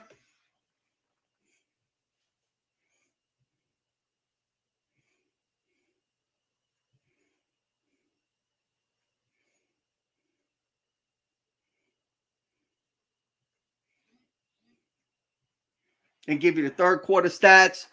Okay, first down, Southeastern had 4. Northwestern had 9. Rushing attempts, Southeastern had 3 carries for 11. Northwestern 12 carries for 75 yards. That was in the third quarter. Passing yards, Southeastern had 5 or 6 passing for 82 yards. That was in the third quarter. Northwestern 9 of 12, 110. Total plays, Southeastern had 93 yards on 9 plays. Northwestern had 24 plays for 186 in their game.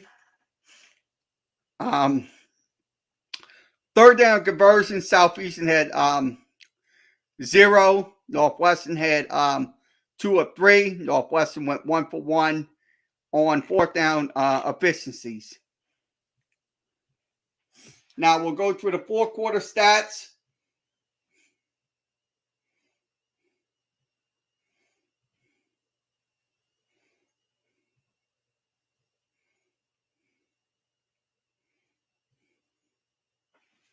So let's go through the fourth quarter stats.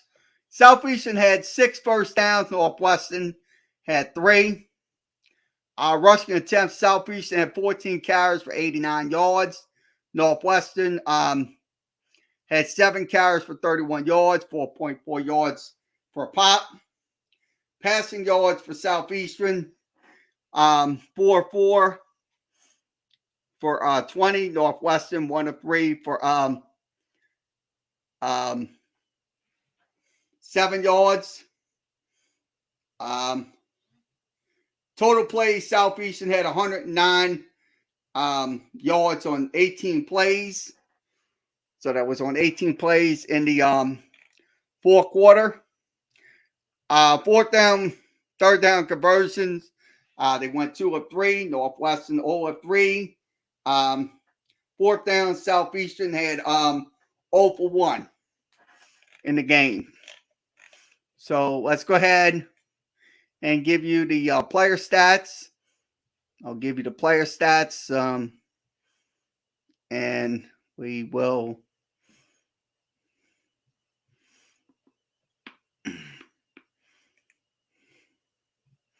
Okay, I'm going to give you the player stats. Okay, Cole Kelly tonight.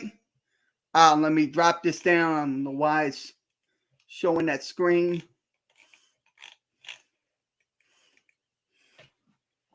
Okay, let's see if I can show stats on the screen.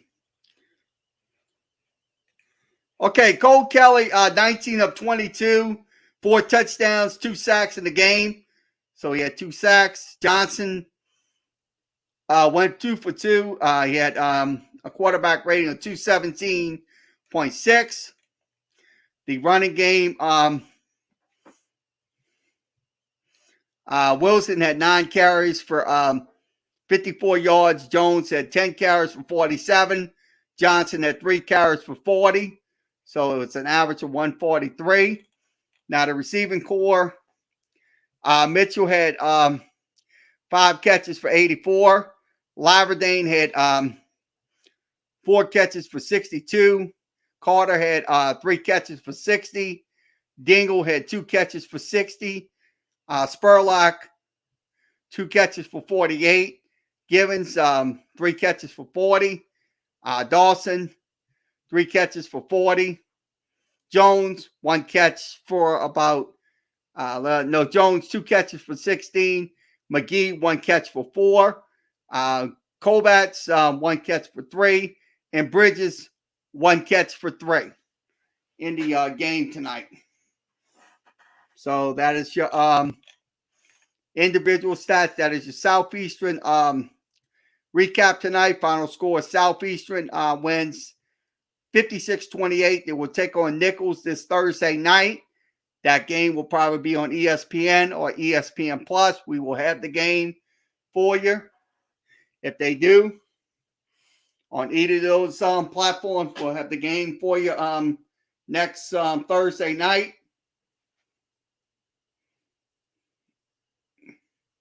Around 6 p.m.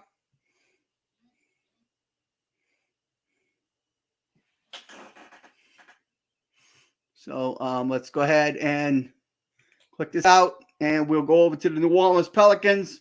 Okay, New Orleans Pelicans win 112-101. It's your final score, 112-101. So we'll go through the we'll go through the stats. So let's go through what happened in tonight's game. So I'm going to pull those stats up for you, and we'll go through the box scores. So let me get those box scores in, and we'll have Coach Green's press conference once we finish with box score breakdown. So we'll go over the box score tonight. So I'm going to pull my box score. Okay, final box score tonight for the Pelicans. Pelicans did shoot 48%. That's 38 of 79. Memphis shot 43%. That's 38 of 88. Let's see what happens. Okay, 3-point shooting, they went 8 of 24. Pelicans went 14 of 29 from 3-point range. That was good for 48%. So they did pretty good tonight shooting. But once again, the turnovers definitely plagued them. Definitely didn't plague them tonight. They got 14 points off of the Memphis Grizzlies turnovers, but they got 6 off of the Pelicans turnovers tonight. Okay, let's go to the point production. Okay, in the paint, the Pelicans went had 40. They went 48. They lost 48-34 in that area. Pelicans went 17 of 35 in the paint. Memphis went 24 of 79 in the paint.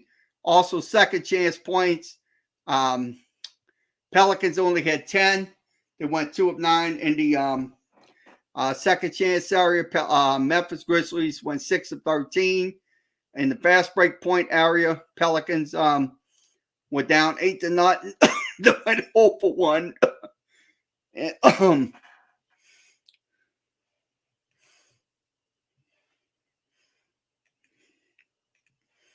okay, let's go over to the first quarter box score. I'm going to go through those first quarter box scores with you. Okay, first quarter box score. Pelicans shot 66%. Grizzlies shot 42.9%. 3-point shooting, both teams shot 4 3-pointers in the first quarter. Now, the turnovers was only 4-2 in favor of the Pelicans. 2 points off of turnovers given up by the Pels. Pelicans got 3 on 2 of the Memphis turnovers. Now, point production in rare areas. Pelicans and Grizzlies were tied up at 8. Pelicans went 4 for 9. Memphis went 4 for 11. Second chance points. Pelicans went 0 for 2. They did not score in the second chance area. Grizzlies did not score either. Fast break points, Pelicans trailed 3-0. They went 1 for 1. And the Pelicans went 0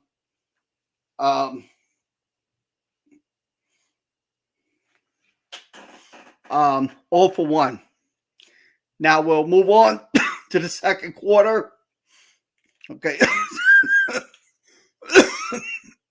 Second quarter box score, the Pelicans shot 47%. Memphis shot 42%.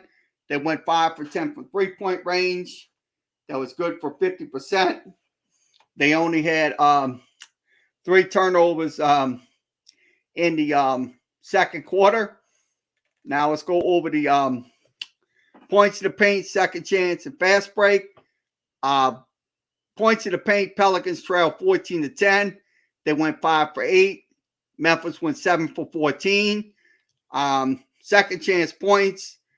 Pels went 2 for 2. Memphis went 1 for 2.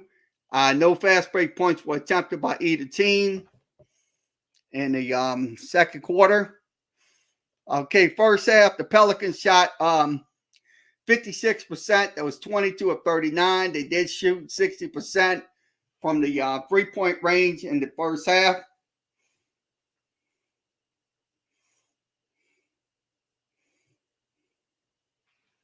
So they had 7 turnovers to 5 for the Memphis Grizzlies. Now, in the paint, the Pelicans went 9 for 17 and 18 points.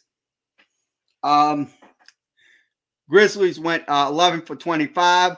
They had 22 points. Second chance points was even at 4. Pelicans 2 for 4. Memphis 1 for 3. Fast break points. Memphis led 3-0 in the first half. On fast break points, they went 1 for 1. Pelicans went 0 for 1 on fast break points. Now we'll go to the third quarter box score. Okay, third quarter box score. Pelicans shot 25%, not good in the third quarter, just absolutely sloppy third quarter shooting the ball. They had 4 turnovers in the third quarter. Now, in the points in the paint, Pelicans trailed 16-2. They went 1 for 9. Memphis went 8 for 15. Second chance points, Grizzlies went 6 for 2. They went 3 for 6 in the second chance area and 0 for 4 for the Pelicans. Grizzlies went 1 for 3 on fast break points. They had 2. And the Pelicans only had none. That was in the second half. Now I'm going to go to the third quarter, first through third quarter stats. So we went through the first through third quarter stats. Pelicans shot 45%. Memphis shot 43%. 3-point shooting. The Pels shot 11 of 22 for 50% in the through 3 quarters. But the Pelicans did muster 11 turnovers. Not a good thing. Sign right there. That was 4 points given up by the Pels in that by the Memphis. Memphis got 4 points off of those 11 turnovers. Okay, points to the paint. Memphis led 38-20. Pelicans went 10 for 26. Memphis went 19 for 40 in the paint. Second chance points. Excuse me. This is a bad call. Excuse me. Second chance points. 10-0, 10-6. Pelicans trail. Pelicans went 2 for 8, and Memphis went 4 for 9. Grizzlies also had 5 points on fast break in the third quarter. Now, let's go to the fourth quarter stats. Fourth quarter stats on the screen. Pelicans did shoot 55%. They did shoot 3 of 7 from three-point range, but they also gave up 2 turnovers in the fourth quarter. Memphis, the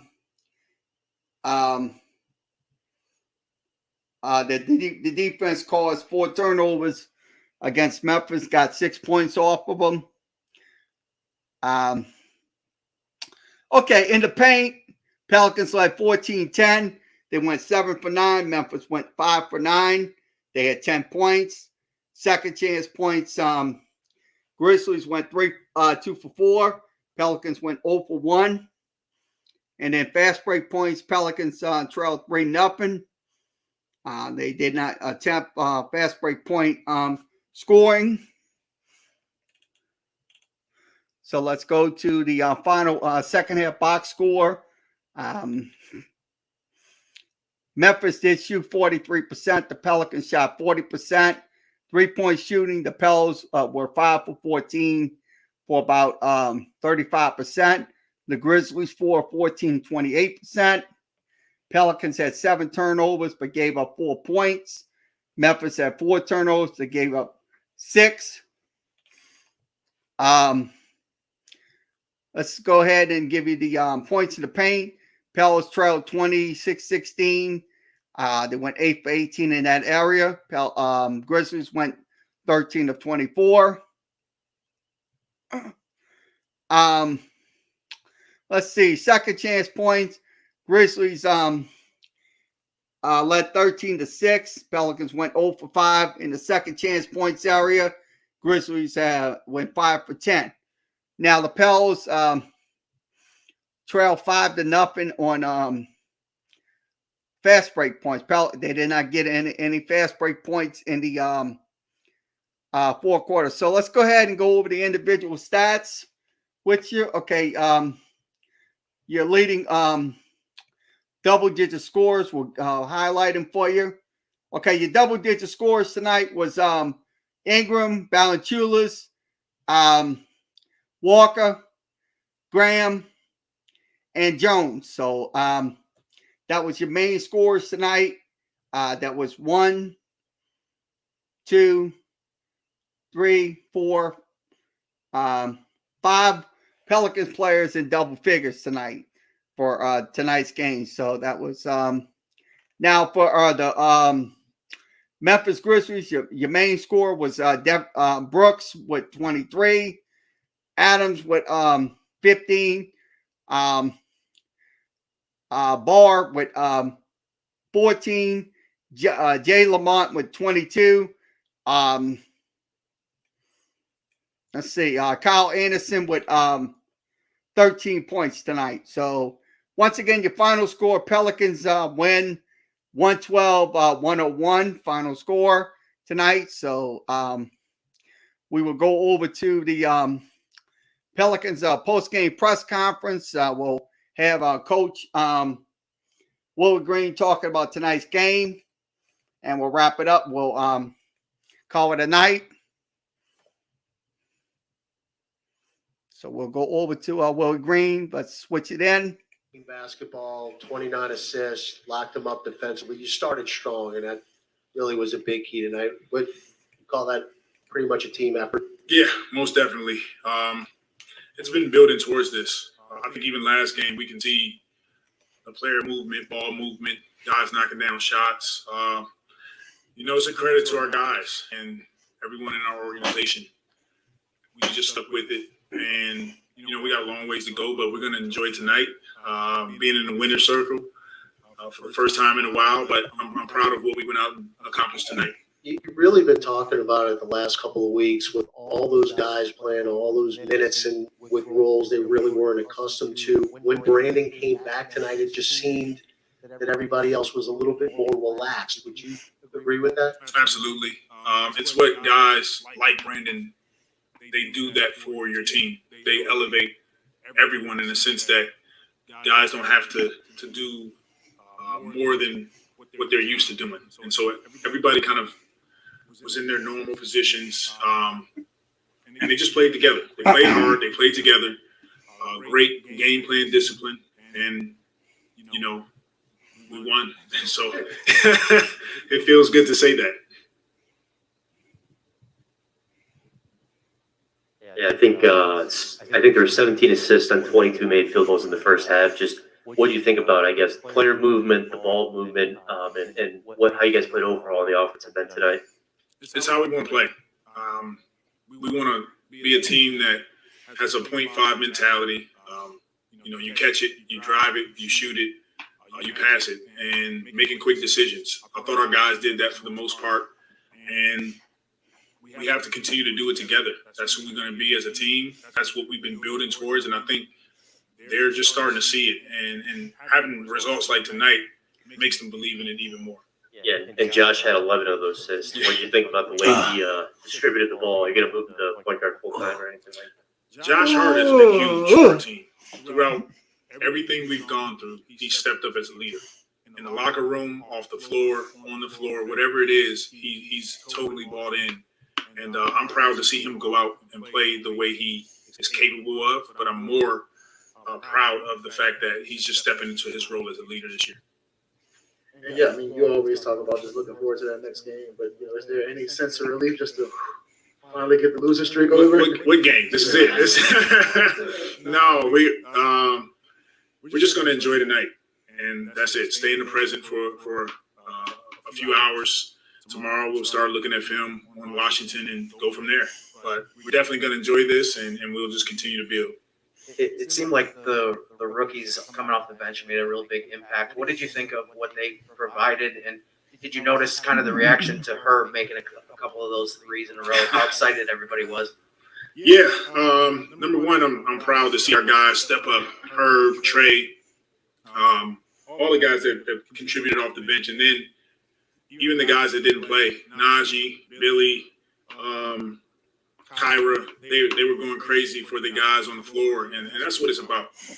Just having that joy. We've been working hard at it and haven't had the results, so it's good to finally see it all come together. Yeah, we always talk about Herb's defense, and obviously the threes jump off the page. But just, what do you think about just his overall offensive growth for him to get to this point where he can score 17 in the game? Herb works every morning. He's usually one of the first guys there, him and Kyra, with Fred Vincent, every morning. Like, no matter what, tomorrow he'll be the first one there. We don't even have practice, but he'll be in the gym. This is what he does. He works at it. And so I'm not totally surprised that he can step in and hit shots like that. And I know eventually he'll be a consistent shooter because his work ethic is just off the charts. Obviously, I know you guys were kind of watching Brandon's minutes tonight, but overall, everybody under 34 is that a number that you like to see when you look at the box score? Yeah, for sure. We just haven't been able to do it. We've been using Jonas like crazy. His usage is high. Devontae, we try to keep his minutes down, but adding Brandon helps out a ton. But more importantly now, we know we can play certain guys because they have the experience already. They've been playing. Garrett's been playing. Saddle's been playing. You got Herb and Trey. And so that experience is there. They know how to step in and execute at a high level, which is important for us. Willie, did you get a sense of just how much energy having Brandon Ingram back provided the team? I don't know if you saw it during player introductions. He got mobbed, and you guys jumped out to a 34-17 lead. It's huge. Brandon is just a huge part of what we want, and his teammates know it. I said it in media day. He's a team guy. He's at everything, any team event, taking the guys to dinner. He's in the locker room. He's on the bench. He does everything you ask him to do. And so they just rallied around him once he came back. It was good to see him on the floor, and it's like he didn't miss a beat. Thank you, guys. Okay, once again, final score, Pelicans win tonight. 12-101 is your final. Once again, thanks for joining us, everyone. Join tonight's LSU broadcast. Unfortunately, it ended up in a loss. So we'll be back tomorrow for Saints versus Titans.